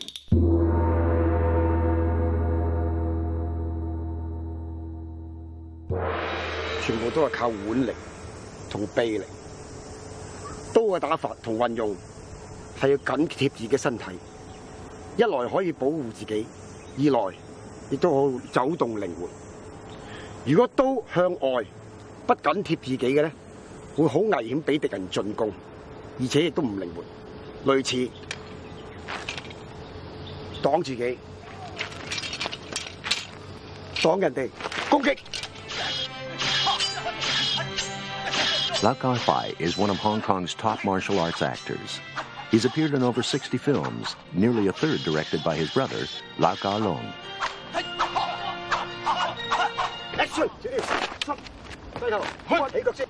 Lau-Kar is himself a Shifu and trains his own disciples to act in films.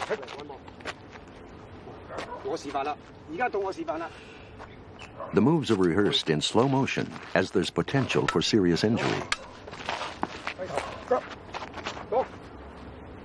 好似做咗動作演員，有冇機會受傷咧？呢個係100%係會。逢係有動作嘅嘢，都會有意外。我拍咁多戲，受傷次數都唔少噶啦。但係都好好彩，即係冇乜大嘅傷。咁啊，譬如講整親隻吉親隻眼啊，撞親個鼻啊，手腳啊都即係扭親啊，腰骨啊。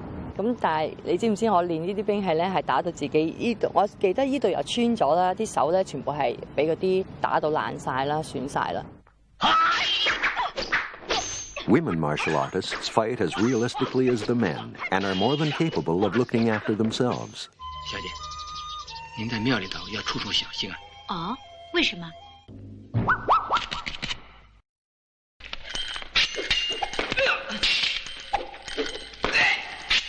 It's the assumption of the Wuxia plot that the swordswomen have superhuman strengths. It's also an idea popular with the audience. Always, if you do something else, nobody can. They always like it. That's why I think they believe Even now, people ask me, "You really know how to kill people?" I say, "You want to try?"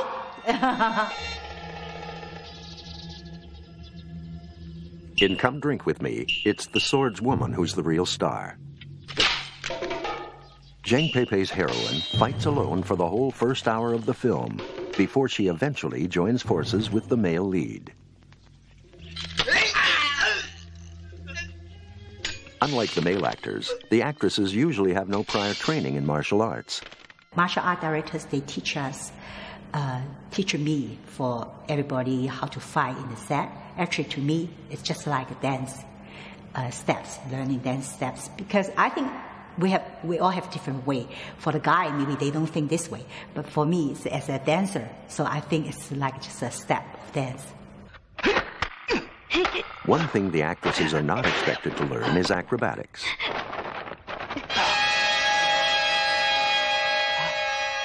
It's the stunt double who steps in to perform the somersault. In the great days of Wuxia production, the only available stunt doubles were men. 如果我未睇嗰個女明星啊，佢都唔係明星嚟。或者我可能生嘅細粒啲，係嘛靚啲，即係化嘅妝咧，裝個女人嘅樣係嘛，個個都笑啊！哇！你有冇搞錯啊？你仲靚過我嘅，即係嗰啲講笑咁講。 But it's real women who decide the outcome in Come Drink With Me, when the heroine is joined by an entire squadron of female warriors. Am I enjoyed doing martial art? Of course. It's the only time you can be a hero. You always win.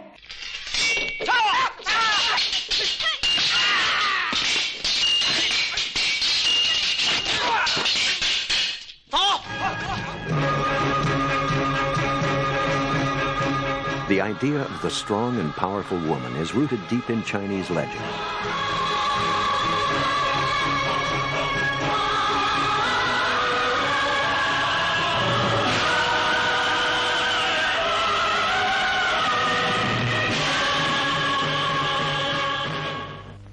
One ancient myth of the aristocratic Wang family was brought to the screen as 14 Amazons. The marshal. What was he? Was killed in battle. The last of the family's menfolk has been lost. Now only the Wang women remain.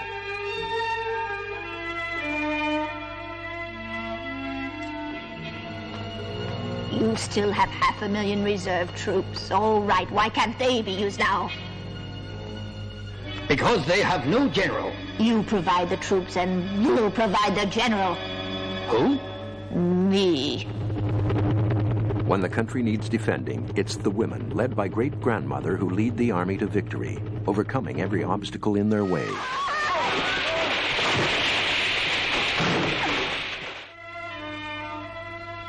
Naturally, they possess superhuman strength, so when their forces find themselves separated by a gorge, the Wang girls quickly come up with a solution.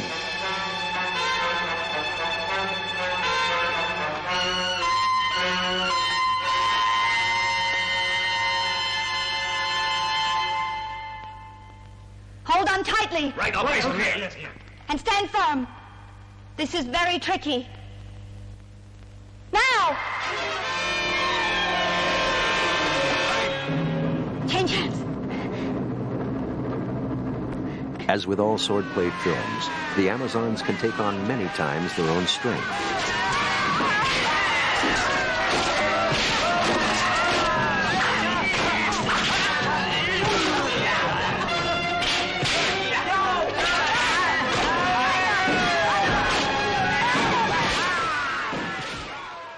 As the Wuxia films developed in the 60s and 70s, it appeared incumbent on the director to ensure his lone fighter faces greater and greater numbers.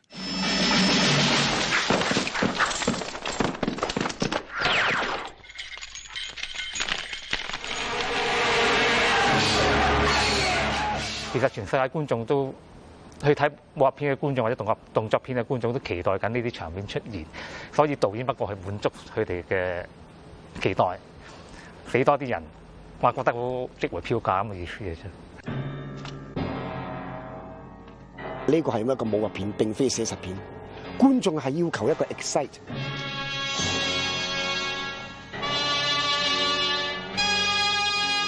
佢唔希望個主角會輸噶嘛，輸咗唔會好睇㗎，會拉開張凳就走㗎啦。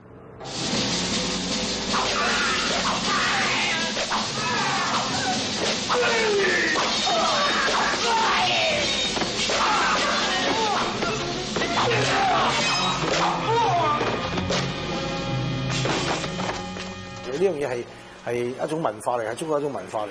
因為我哋有咧武俠世界嘅幻想啊，咁同埋就係話全世界咧好多人咧開始都係唔接受嘅，佢唔可能話點解一個人可以打咁多人啊，同埋即係打幾都唔死啊。但係我哋而家後尾咧慢慢咧，佢即係知道咗中國文化同埋呢一種係一種幻想嚟嘅。When David Chang walks onto the bridge in New One-Armed Swordsman, the audience knows perfectly well that by the time he reaches the other end, only he will be alive.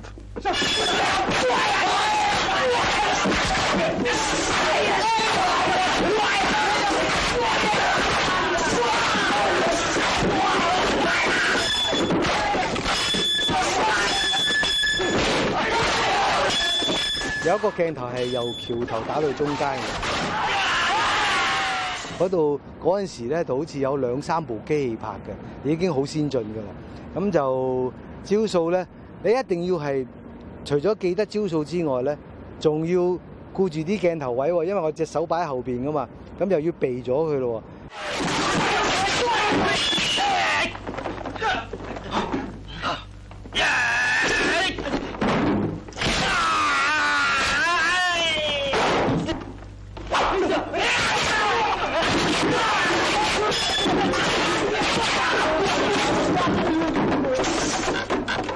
但係好彩咧，就係因為啲武師咧，我都好熟嘅，所以我記得嗰個人嚟咧就會咩招數，呢個人嚟咧就會咁樣殺，呢個人會咁樣殺，咁就比較，因為我哋真係拍咗好多啦，比較熟啲啦。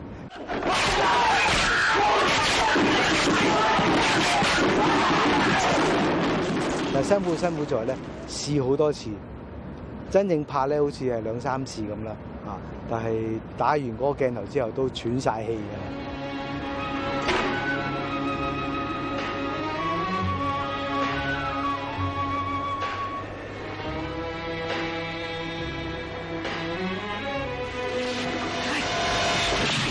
Even when he's fatally wounded, the hero usually still has another 20 or 30 people to kill. In The Boxer from Shantung, he manages to fight on for a whole 15 minutes after an axe has lodged in his stomach. This fight, with knives and hatchets, is choreographed much as a sword fight. But The Boxer from Shantung, made only a year after The New One-Armed Swordsman, is not a wuxia film at all. This is Chang Cheh's first kung fu film and spells the beginning of the end for the fashion for swordplay.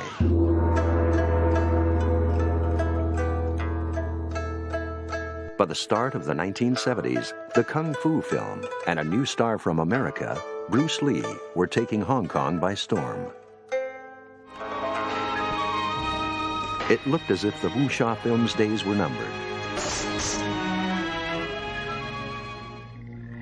Throughout the 1980s and 90s, the swordplay film lay dormant, but its legacy could still be found in newer Hong Kong styles.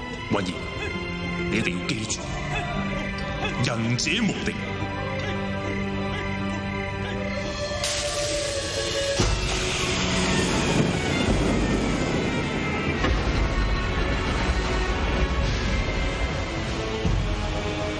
Elements of the genre survived in the fantastical films of Choi Hak and Cheng Chiu-chung. Adapted from a best-selling comic book, Storm Riders features similar extravagant powers and magical weapons as those of the wuxia swordsman. In today's fantasies, digital technology marries legend to sci-fi. But there's another, altogether different claim to the inheritance of wuxia.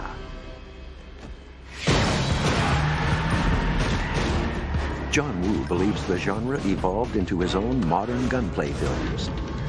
咁就嗰種咁嘅氣氛嘅營造同埋個鋪排同埋動作嘅嗰種動感咧係好武俠片嘅。咁咧就揸住雙槍咧，等於武俠片裏邊你見到黃宇姜大衛揸住雙刀，或者係一劍在手，另外揸住把短刀咁樣。咁咧有陣時我唔係話好想強調暴力，我只係好多時係想美化一種動作。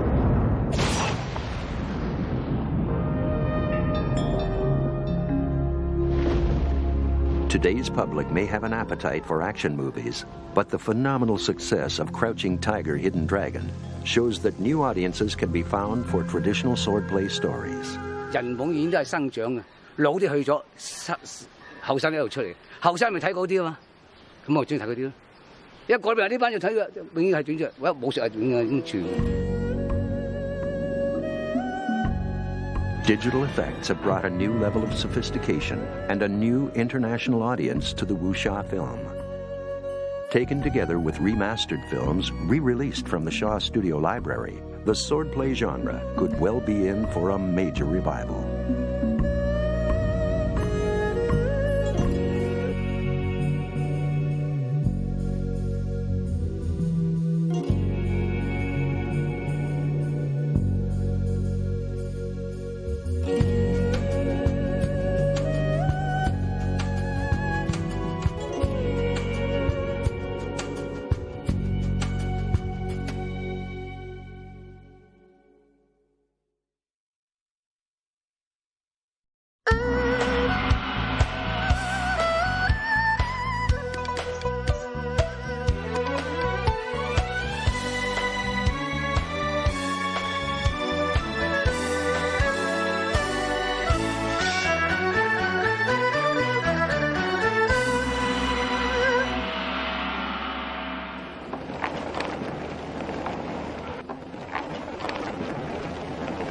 In 1964, Run Run Shaw, head of Hong Kong's biggest film studio, gave a rare interview. We have at least 50 actresses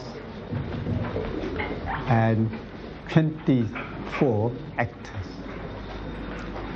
In Hong Kong, the actresses are more important than actors because we have more beautiful girls. 是天堂也是梦想，我望着那一片穹苍，黑夜里朵朵星光，我身旁。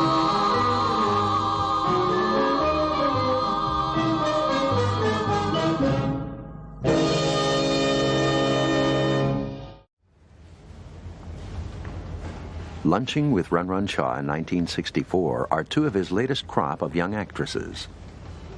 This is Lily Ho. Within 2 years, she will be as famous in the East as Jane Fonda in the West. Shaw had built the biggest studio in what was by then the third largest film industry in the world. For 3 decades, he would provide Chinese cinema-goers with every possible genre of movie, from epics to operas, from dramas to musicals. But he offered his audience something else, too. Homegrown film stars. Beautiful, glamorous women who would promote his films and become celebrities through them.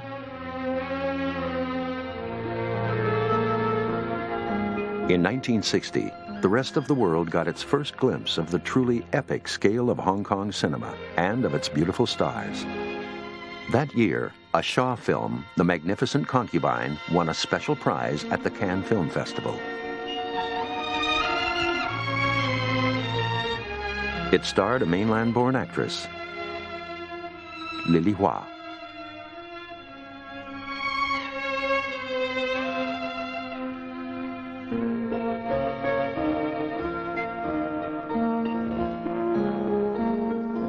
The Magnificent Concubine tells the story of Yang Wei-Fei, the emperor's favorite concubine.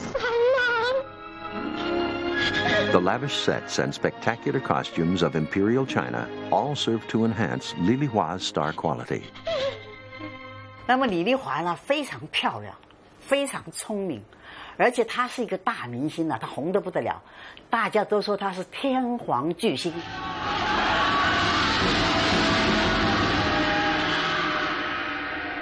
The Magnificent Concubine plays on an epic scale.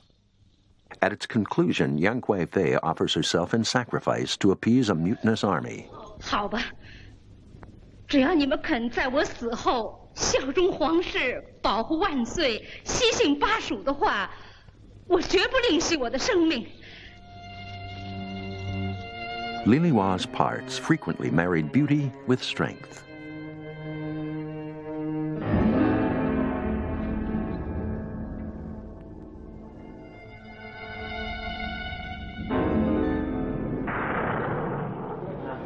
Epics like The Magnificent Concubine were produced at Shaw's Movie Town at Clearwater Bay, where 1,200 people were employed.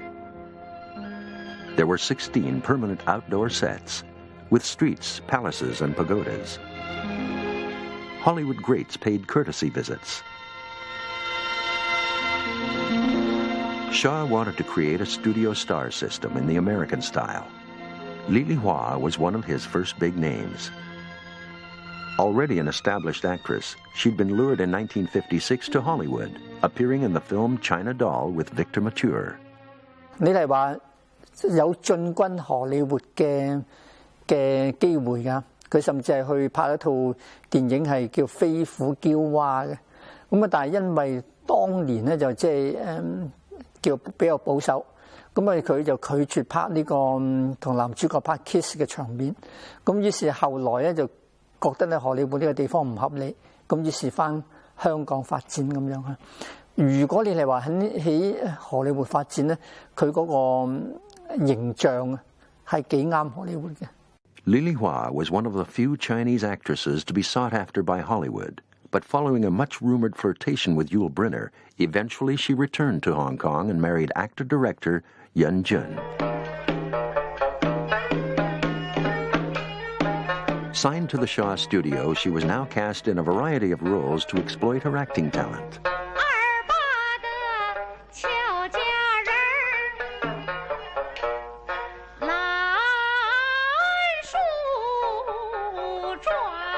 In the film Between Tears and Smiles, she plays a singer in pre-war Republican China who's forced to perform for a local warlord.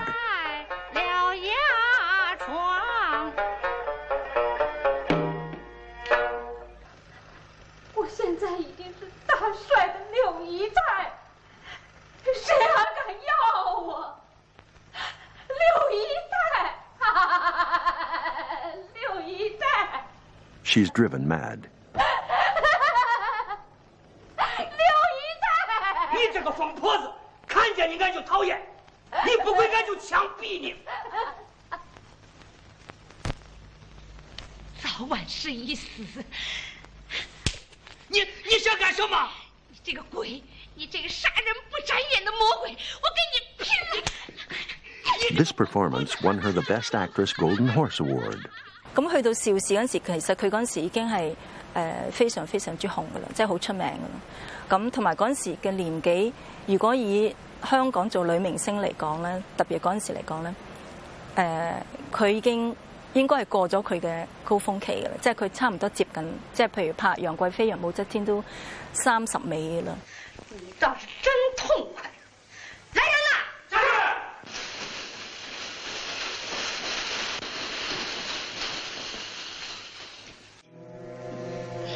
对古人的法律信仰可真坚。陛下以女主处阳位，已经大背古人立法之意。我倒要让你看看古人立法之意，把他推出去斩了。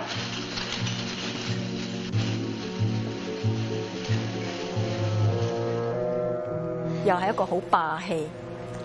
又好獨立、好自主，又有佢寂寞嗰面咁樣，有佢好獨立嗰面，即係好多層次咁，佢都能夠將佢喺個角色度演繹到出嚟。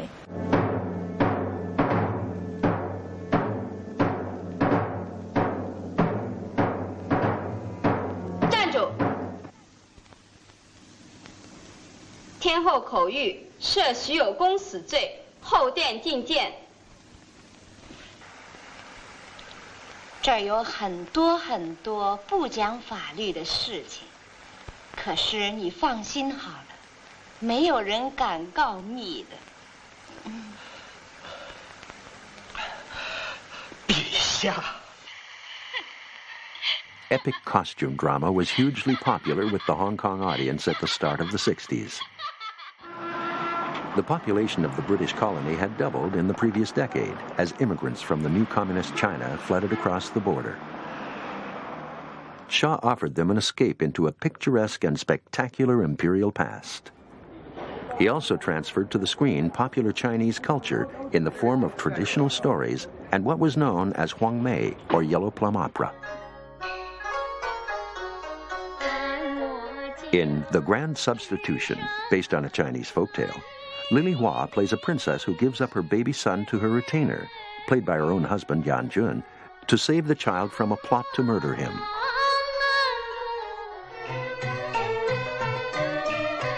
"15 years later, the boy returns. Mother and son meet without knowing. The part of the son is played by a woman, not unusual in Chinese opera. Her name is Ivy Ling Bo.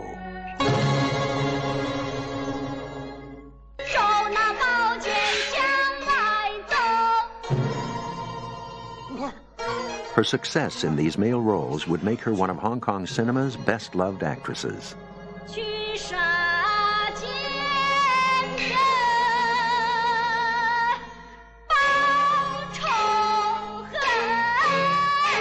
你要把那个角色演绎出来，演得对，演得好，不是那么容易的，对不对？那么我觉得，我的感觉呢很好，没有什么觉得会身心不正常啊，或者是觉得怪怪的，我觉得不会，我觉得很好，很自然这样的。那反串在那时候是因为凌波红的关系，所以突然之间就兴起来。那反串在我们中国历史上来讲，其实戏曲上多数用反串，不管是女的反串男的也好，男的反串女的也好，因为我们是封建社会，多半来讲呢是不希望同台是有男女的。In 1963, an opera, The Lovey Turn, with Ling Bo as the male lead, broke all box office records for Shaw's. It was far and away the most popular film of the year. The story concerns a girl, Zhu Yingtai, played by Betty Lo Di, who disguises herself as a boy in order to get an education.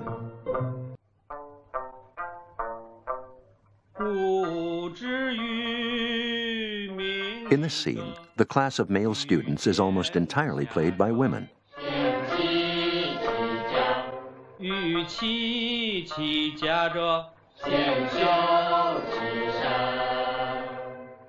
Ying Tai falls in love with a fellow student, Lang Shanbo, played by Ling Bo.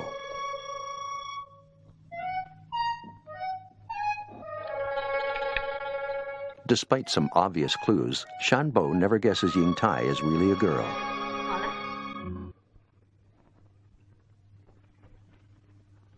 哎呀，不错嘛，你女人缝得还好嘛，哎。The Lovey Turn shot Ling Bo to overnight stardom. 拍梁山伯与祝英台。那么这部戏拍完了以后呢，凌波这两个字呢，就可以讲说声名大噪，对不对？那么也可以讲说是我的人生的转捩点。配鸳鸯，配鸳鸯，可惜你英台不是女红妆。在《梁祝》里面呢，我可以说是每一个镜头、每个片段我都很喜欢，但是特别喜欢的呢，当这个梁山伯他知道了祝英台是女的，英台是个女的，是啊，他那种心情，那种开心，他要去找那个祝英台。今生今世不分开。 When Shanbo discovers Ying Tai's real identity, he proposes to her. But her parents have already arranged a marriage. 爹爹也将我终身。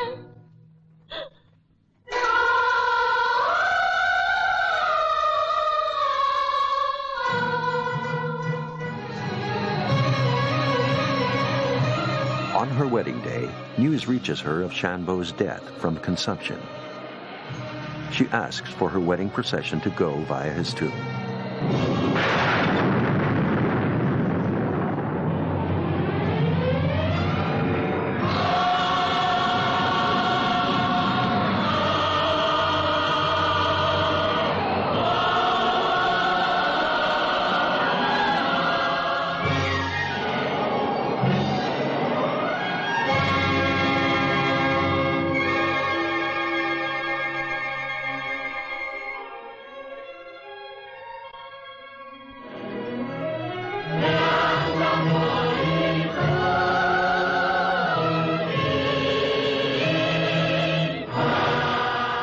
嗰時真係好似睇梁祝，啲人係睇，有啲人瘋狂嘅睇幾十次。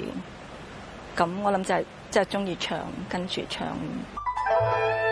To a Chinese ear, the music was simple to learn, and audiences frequently sang along with the film. The levy turn started a craze for Wang Mei opera throughout Southeast Asia, and the Shaw studios started churning them out, mostly starring Ling Bo.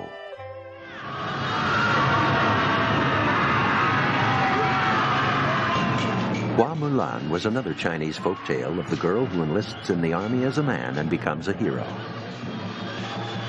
The same story would later be taken up by Walt Disney in his cartoon Mulan. She falls in love with a fellow general who once again wants to marry her when all is revealed. The script even makes reference to the story of Lang Shanbo and Zhu Yingtai.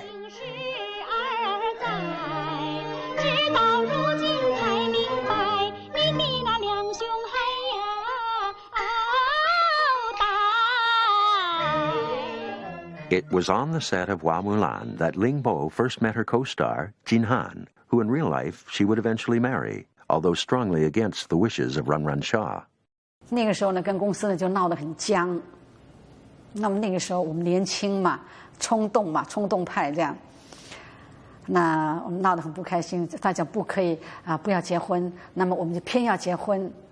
那后来就还是一直跟公司闹这样。他们说好，那你结婚的话呢，你们就由我们邵老板来给我们做主婚人，在邵氏的这个音乐厅里头老板替我们主持这个婚礼我们不要就是不要。那么后来呢不要 OK 也算了，老板也算了那么你们这样吧，不要去台湾度蜜月。我们呢，就偏就要去台湾，结果后来呢，我们又去台湾，也没有在邵氏公司里头什么，又跟老板他们闹得很不开心的事情，这样。Shaw believed that for his actresses to be married was bad box office. He exercised enormous control over their lives. If an actress wanted to leave for a rival studio, he could be quite ruthless in trying to prevent her. 我就一直拿着台湾的护照，所以一直是邵氏帮我担保居留在香港。结果他们拿出杀手锏来，突然一下在不通知还没到期的时候，他撤保。那这一撤保，我就必须马上离境。We have no restrictions here. We have no labor problem. Everybody is willing to work long hours. And they have an interest in this industry. They feel happy to work for a film, and I think that contributes a lot. With cinema going the colony's principal entertainment, Run Run Shaw used his publicity machine to build up a dedicated following for his screen goddesses.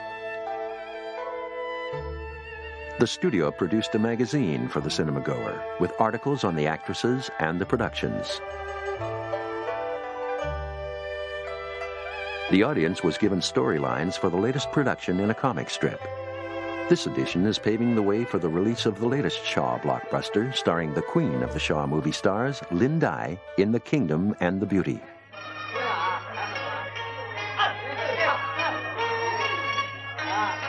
Lin Dai, who's been likened to Marilyn Monroe, was one of the great beauties of Hong Kong cinema, with a propensity for being cast in tragic roles, roles which echoed the tragedy of her own short life. 佢喺入邵氏之前咧，其實即係都幾紅噶啦。咁但係入咗邵氏咧，就真係我諗係個環境咧係更加好嘅，因為我諗邵氏睇得好準，佢係一個好有觀眾緣嘅一個明星嚟嘅。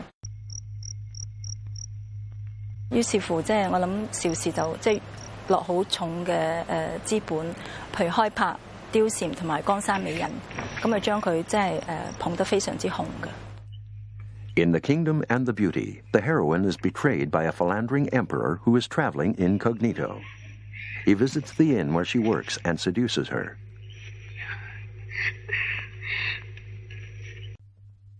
Next morning, she finds out his secret.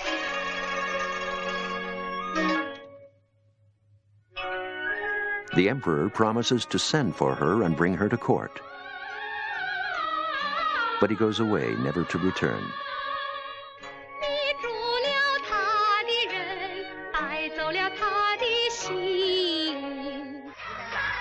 When she gives birth to his child, she's reviled and humiliated by the townspeople. She falls ill with a broken heart. But when news of her condition reaches the emperor, he repents at last and sends an escort for her to be brought in splendor to the capital.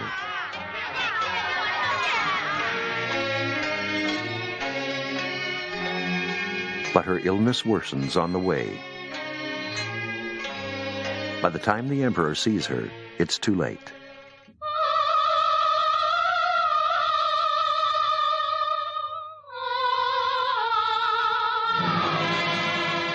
Unhappy endings were popular, even expected in the Hong Kong cinema of the period, and it was always the heroine, not the hero, who suffered.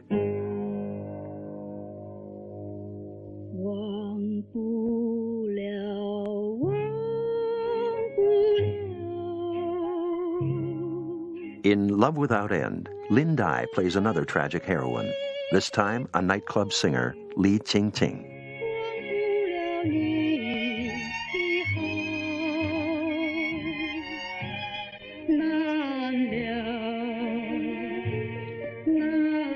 In Hong Kong cinema, the nightclub singer, or songstress, is synonymous with misfortune.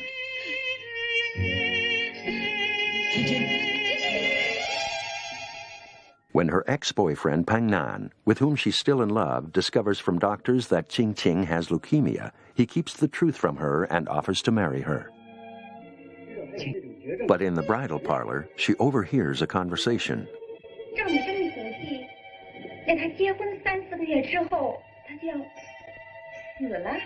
She decides to run away.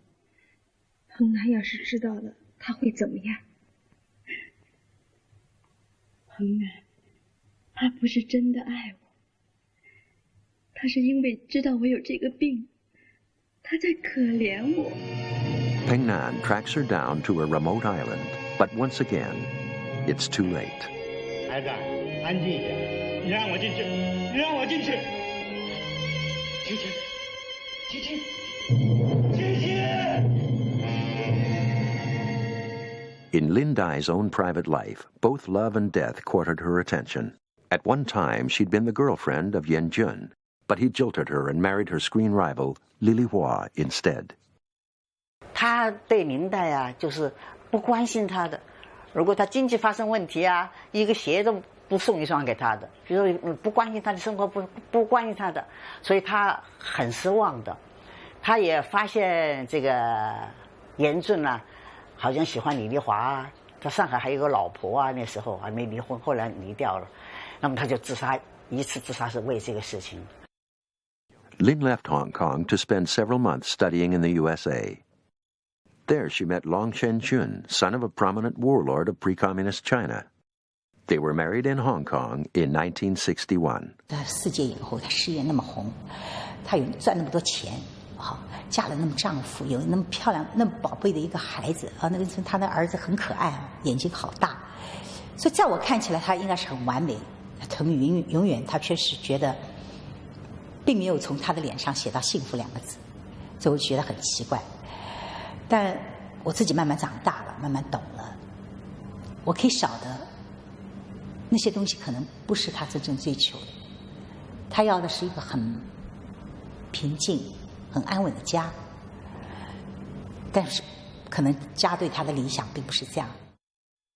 The Blue and the Black was Lin Dai's last film, a tense drama set during the Sino-Japanese War. Lin plays Chi, an independently minded girl, much younger than Lin's own 30 years, who faces an arranged marriage. 我忍着忍着，忍到今天，是真起来怕您生气，不是为了怕他们。 She runs away from her aunt's house to be with her lover, Xing Ya. 你的东西收拾了没有？ In the emotional melodramas of the 50s and 60s, the heroine was expected to suffer. Yet usually it was the woman who showed strength and the man weakness.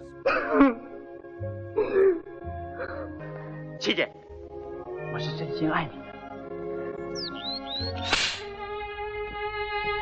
我光要你嘴皮上爱我，有什么用？ 因為你去睇戲嘅係所謂嘅婦孺比較多，咁佢可能自然會睇個戲比較有認同一啲嘅，即係譬如佢睇到個女主角又俾男人蝦，或者係個男人好不濟嘅，咁但最後因為佢嘅堅持，佢嘅即係韌力而過到嘅，咁我諗好有投入感咁樣。In The Blue and the Black, Lin's character supports herself working in a hospital. 院长。 他们大概不会来了。 But then she suffers further humiliation when she's assaulted by her boss. 来，喝完了这杯，我送你回去。我真的不能再喝了。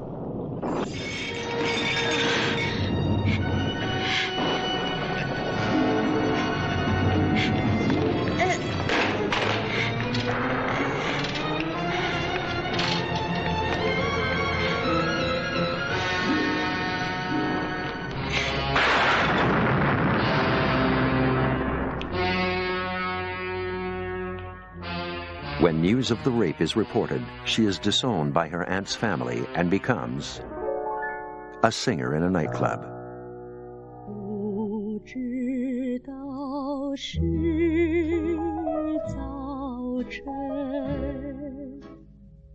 But Lin Dai never finished the film. One day, driving back from the studio, she stopped to pick up fellow actress Chu Ping. 她说：“裘碧姐，上来，上来，上来！”我说：“不行了，我要回去，我送你回去，我送你回去。”我怎么回事啊？我就上去了。我什么回事？你这么急？你不要回家了，你到我家来，我有话跟你讲，有要紧的事情跟你讲。就哭了我说：“你哭什么？你现在什么都有了，有名有利啊，又有爱人，好像有孩子了。”他都。我说：“有孩子，你还有谁？有什么不快活？你告诉我。你现在我不能到你家里去谈。”他说：“好多人欺负我啊。” 他跟我讲，我说有人会欺负你，啊，一个名利成就的人，家庭也可以，谁会欺负到你？你会这么小气的？我说心里头放开一点。我说，你要学我，什么事情都乐观，没有了不起的事情，对不对？最要紧自己坚强一点，谁也欺负不了你。说了这几句话，我家到了，我就下来了。我说明天跟你通电话，明天就自杀了。 Chinese communities across the world were shocked at the loss. Thousands attended her funeral in Hong Kong.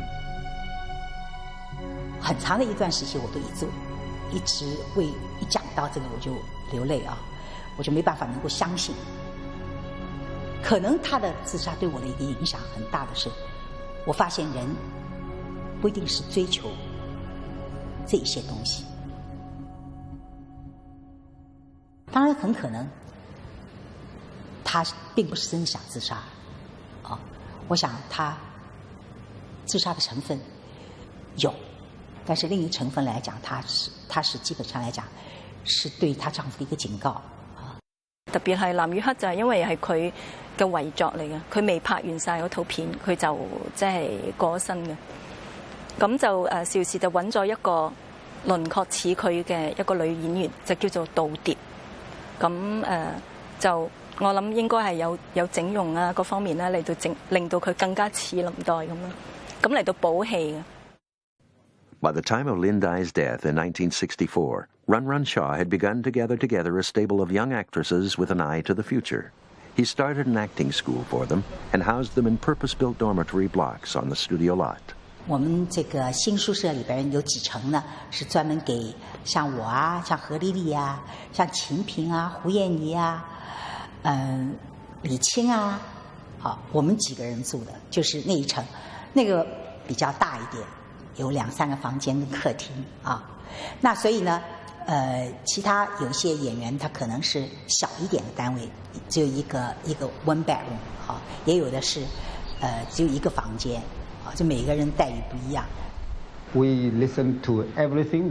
We look to their living quarters, their comfortable living, their dresses, their social problem. The only thing that we cannot control is their loving affairs. Run Run Shaw found his starlets by holding open auditions. Anyone could apply. Auditions were held not just in Hong Kong. His biggest star for the next generation he found in Taiwan. Her name was Lily Ho. Lily Ho was a product of the 60s and of direct appeal to Hong Kong's youthful audience. In search of that audience, Run Run Shaw starred her in a series of modern roles. 要真是这样，那就太狠毒了。你现在将计就计，设法打入贼党。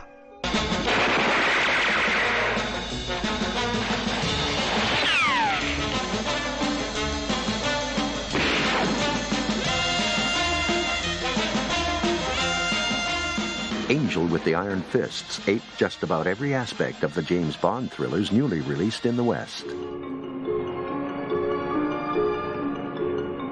有火吗？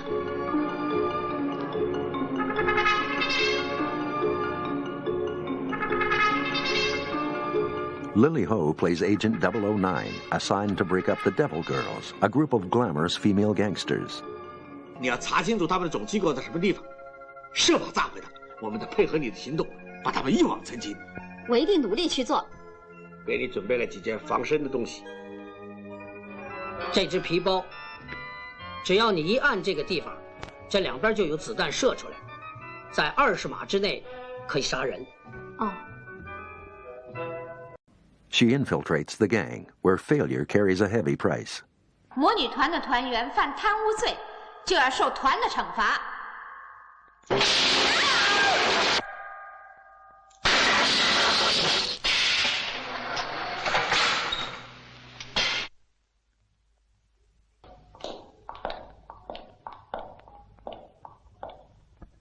好了，别装着玩了，站出来吧！哼，怎么回事啊？他根本不是罗娜，他是警官。我问你，你到底是谁？哼，我是009，我让你知道我的厉害。抓起来！何莉莉，我諗響同一班嘅同期嗰啲女明星入邊咧，佢係女人味比較重嘅，即係譬如鄭佩佩咁，你覺得好少女嘅，好清純嗰種。秦萍都係嗰種伊人小鳥嗰種咁嘅形象咁。何莉莉就。即係一擺出嚟就係一個好女人嘅女人咁樣。香港美麗的晚上 Those three actresses, Lily Ho, Zheng Pei-Pei, and Jun Ping, co-starred in the 1967 musical Hong Kong Nocturne. 香港恋人們的殿堂，愛也像霧一樣，一片白茫。After their family conjuring act breaks up, three sisters pursue their separate careers and loves. Lily Ho's character aspires to be a film actress, but is duped by a con man. 那穿什么衣服啊？不要。不，我是说衣服是要穿洋装的，还是穿旗袍？不要。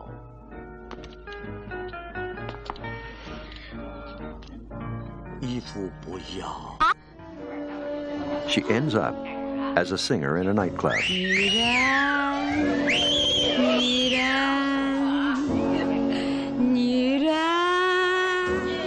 它是上帝杰作，它是魔鬼化身，我将那逆风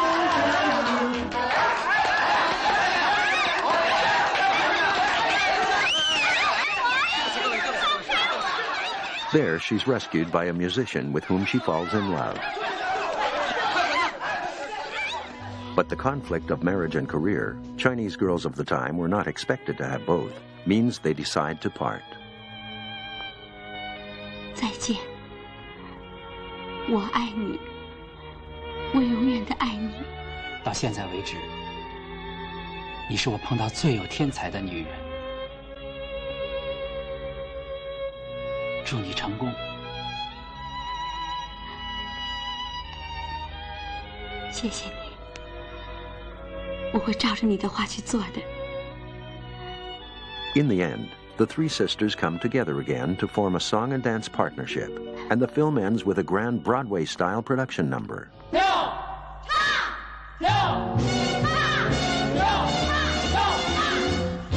我们要挺起胸膛，迈步往前闯，纵然荆棘遍地不能挡，培养歌舞新力量，要让那歌舞花朵开得更辉煌。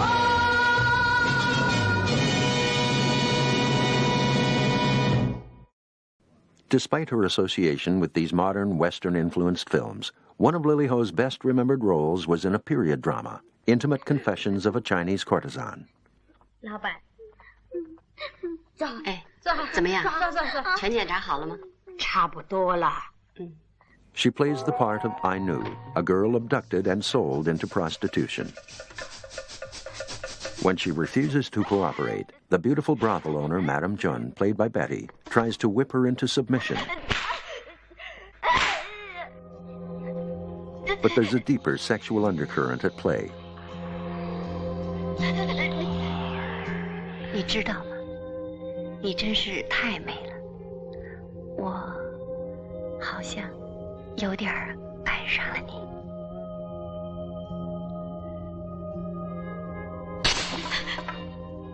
在古装戏里面相当大胆的这样的一个戏。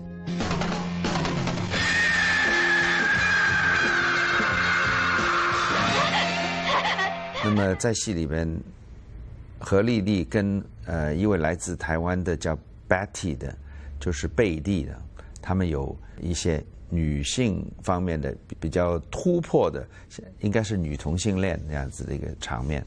那 当时来讲呢，在中国的古装，就香港的古装片里面是第一次的尝试，以前还没有试过。那么我觉得何丽丽在里面演得非常的潇洒啊，很洒得开。那么我觉得她在那个电影里边演得非常成功。 4 of the brothel's clients bid for I Nu's virginity, and she's drugged into submission.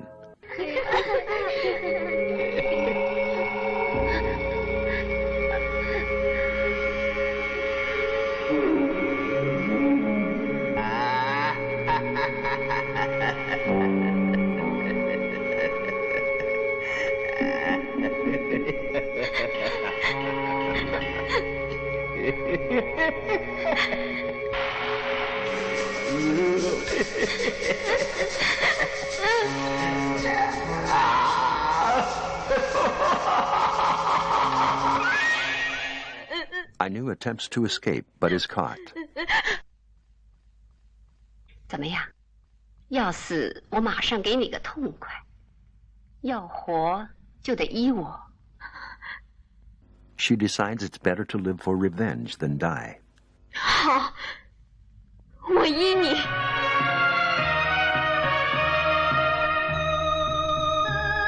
She agrees to comply, not only with the requirements of the job, but with her employer's sexual tastes. 即係由最初嘅係完全係對抗嘅關係，到後來好似變咗情人嘅關係，而到最後都仍然係即係又反翻轉頭嘅一個即係相當複雜同埋有趣嘅一個角色嚟嘅。 Once established and in demand, I Nu takes revenge, one by one, on the 4 men who bid for her. 魏建中，你还记得你第一次糟蹋我的时候，就是这样把我绑在床上的吗？从那个时候起，我就发誓，有一天我也要把你一样的绑起来，弄死。现在机會總算來了。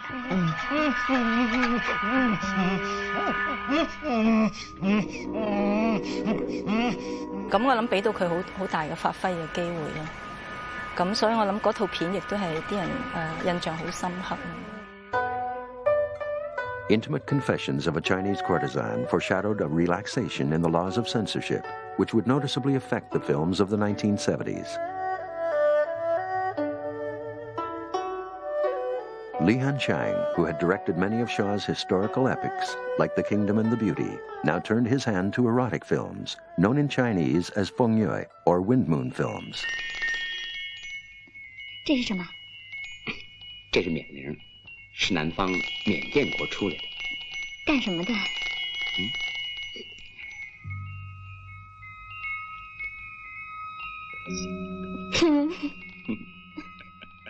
拍李导演的风，我也拍李导演很多这一类型的戏。对我来讲，因为我的个性是一向很自我的，我行我素。Tanny Tianni, seen here in the 1974 film Golden Lotus, was one of Shaw's more prominent stars to appear in erotic cinema. 那所以像李的，我就觉得我是一个演员。如果我连就说各种样的戏我演不到的话，那我就不是一个好演员。但你说至于暴露，那是我有我的原则，我从不暴露。In Golden Lotus, the other star was Hu Qin, who made 7 erotic films for Shaw's. Hu plays wife number 5 to the priapic womanizer Xu Manqing, a man who takes what he wants from women. But there's a moral to the story, as what finally kills him is a surfeit of sex from wife number 5.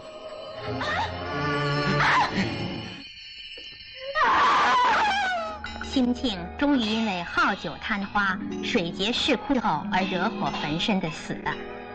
西门庆是地主官僚列豪门的领袖，也是商人恶霸市侩流氓，更是色鬼欲魔。 Such moral lessons in Feng Yue films did little to disguise their soft porn appeal. In Moods of Love, the temptation of a Buddhist monk, while presented as a moral struggle for him, transparently offers the audience something quite different. 你这样会着凉的。盖好。严格的说，我是没有什么需要做太多色情的表演，没有说是那种，只是有一个镜头是我抓住我自己的那个佛珠，把它一抓散了。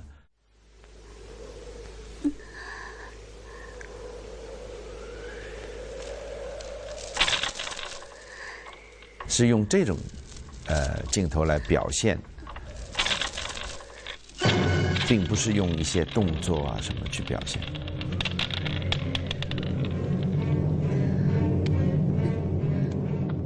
嗰陣時拍性感戲咧，同而家就唔同。嗰陣時咧就好注重表情啦，咁表情咧就俾啲大特寫你啦，咁。 個導演就會教你，你隻眼咧要眯一眯，跟住向左邊睇睇，跟住咧微笑，跟住咁樣，咁我哋咪照做啦。但係當時就會覺得好好玩咯，因為嗰個導演男人嚟噶嘛，胡鬚邋遢，咁佢又做啲表情喎。But in 1978, with more liberal attitudes towards sex, censorship rules were relaxed. 就係初咧。 就女性嘅下低唔可以睇到，咁後邊可以睇到，但係咧男人咧就唔可以接觸女人嗰啲敏感嘅地方，你明我意思㗎啦？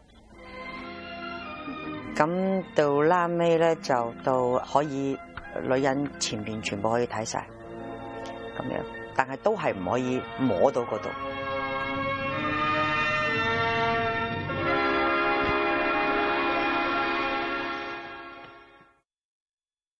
Run Run Shaw tailored his films to the changing tastes of his audience.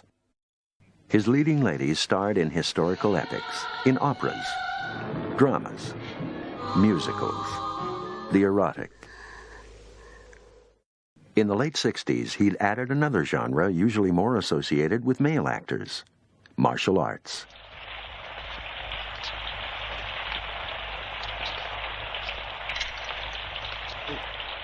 这位先生账我付了。是，他今天走不了了。For one rising young star, it was to herald the breakthrough of her life.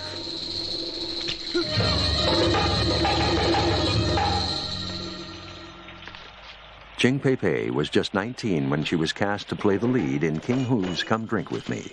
郑佩佩是一个很敬业乐业的一个演员啊，她也是平时也是跟一般的女演员不太相像，她比较朴实啊，也不太化妆啊，工作也很认真啊，特别是非常准时。In Come Drink With Me, Chang plays a legendary swordswoman, Golden Swallow, trying to secure the release of her brother being held hostage.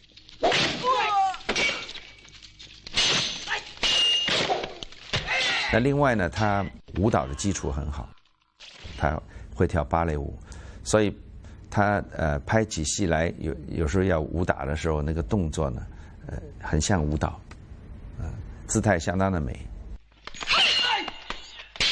She was a trained ballet dancer who learned her martial arts on the set. Director King Hu had chosen her over a more established actress. 我现在看大醉侠，我觉得，咦，胡导是蛮有眼光，他真的是能够把我塑造成很像侠女的一个侠女。Come Drink With Me is widely considered one of the greatest swordplay films ever, and it propelled Chang Pei-Pei to stardom. 大醉侠对我影响是非常非常大，因为当时的大醉侠经验者的角色，所以我还继续拍这个动作片。But Chang's career had begun quite differently. Her first film, made when she was only 17, was the Wang Mei opera, The Lotus Lamp, in which she played the male part opposite the great Lin Dai.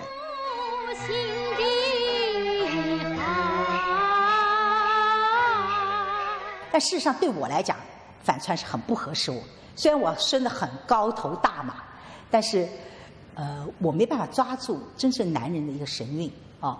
凌波就比较能够抓住，所以当时我的反串并不是很成功的。而且因为我很年轻，我反串的时候才16、17岁的时候，所以太 baby face。然后我在下面半段戏，我是从年轻演到老，我还挂了胡子，所以更不能够接受。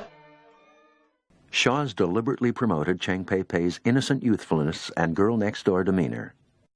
Before Come Drink With Me, she looked set to be queen of the teen romance. But her success as a swordswoman changed all that. By 1969, the press had nominated her Queen of Martial Arts.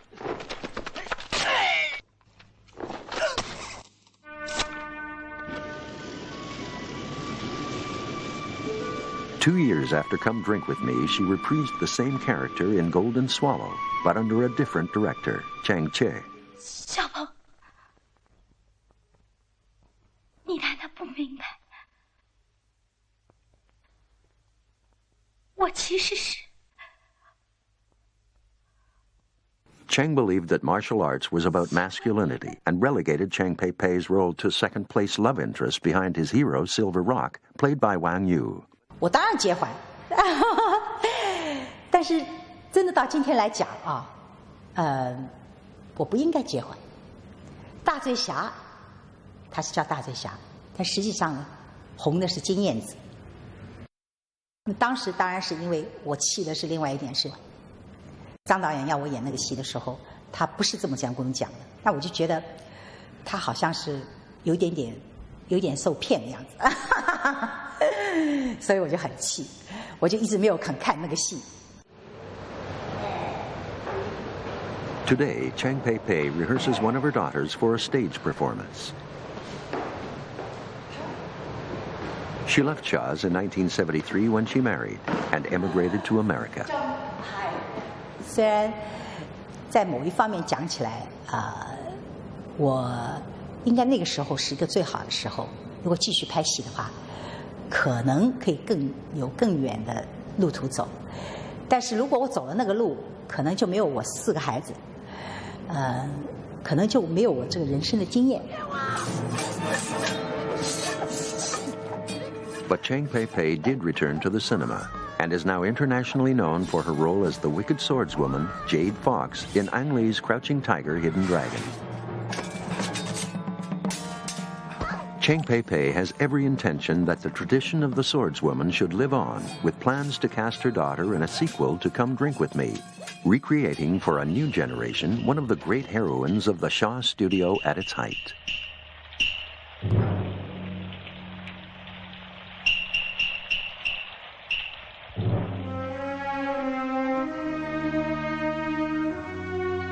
In the mid-1980s, Run Run Shaw, moving with the market, wound down his filmmaking business and turned the studios over to television production. For almost 20 years, over 800 films lay in the vault, slowly deteriorating. It seemed as if the great performances of Shaw's screen goddesses were never to be seen again. But in 2001, the library was bought with the purpose of re-releasing the films. Now they would be digitally remastered to restore them to their original quality.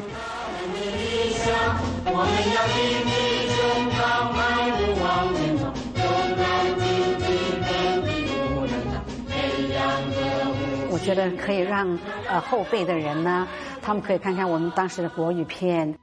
邵氏公司呢是电影王国，看看我们邵氏公司的辉煌制作、经典制作。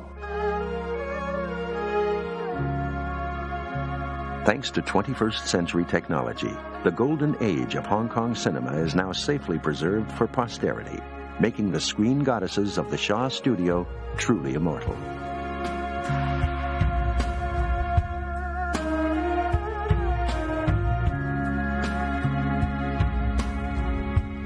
但其实呢，我自己倒很想看看以前看看以前自己的样子，因为几十年了嘛，对不对？可以看看自己年轻的时候是怎么样的啊？因为现在呢，已经也不会再漂亮，只能看看戏里头以前那个漂亮的样子了，这样的。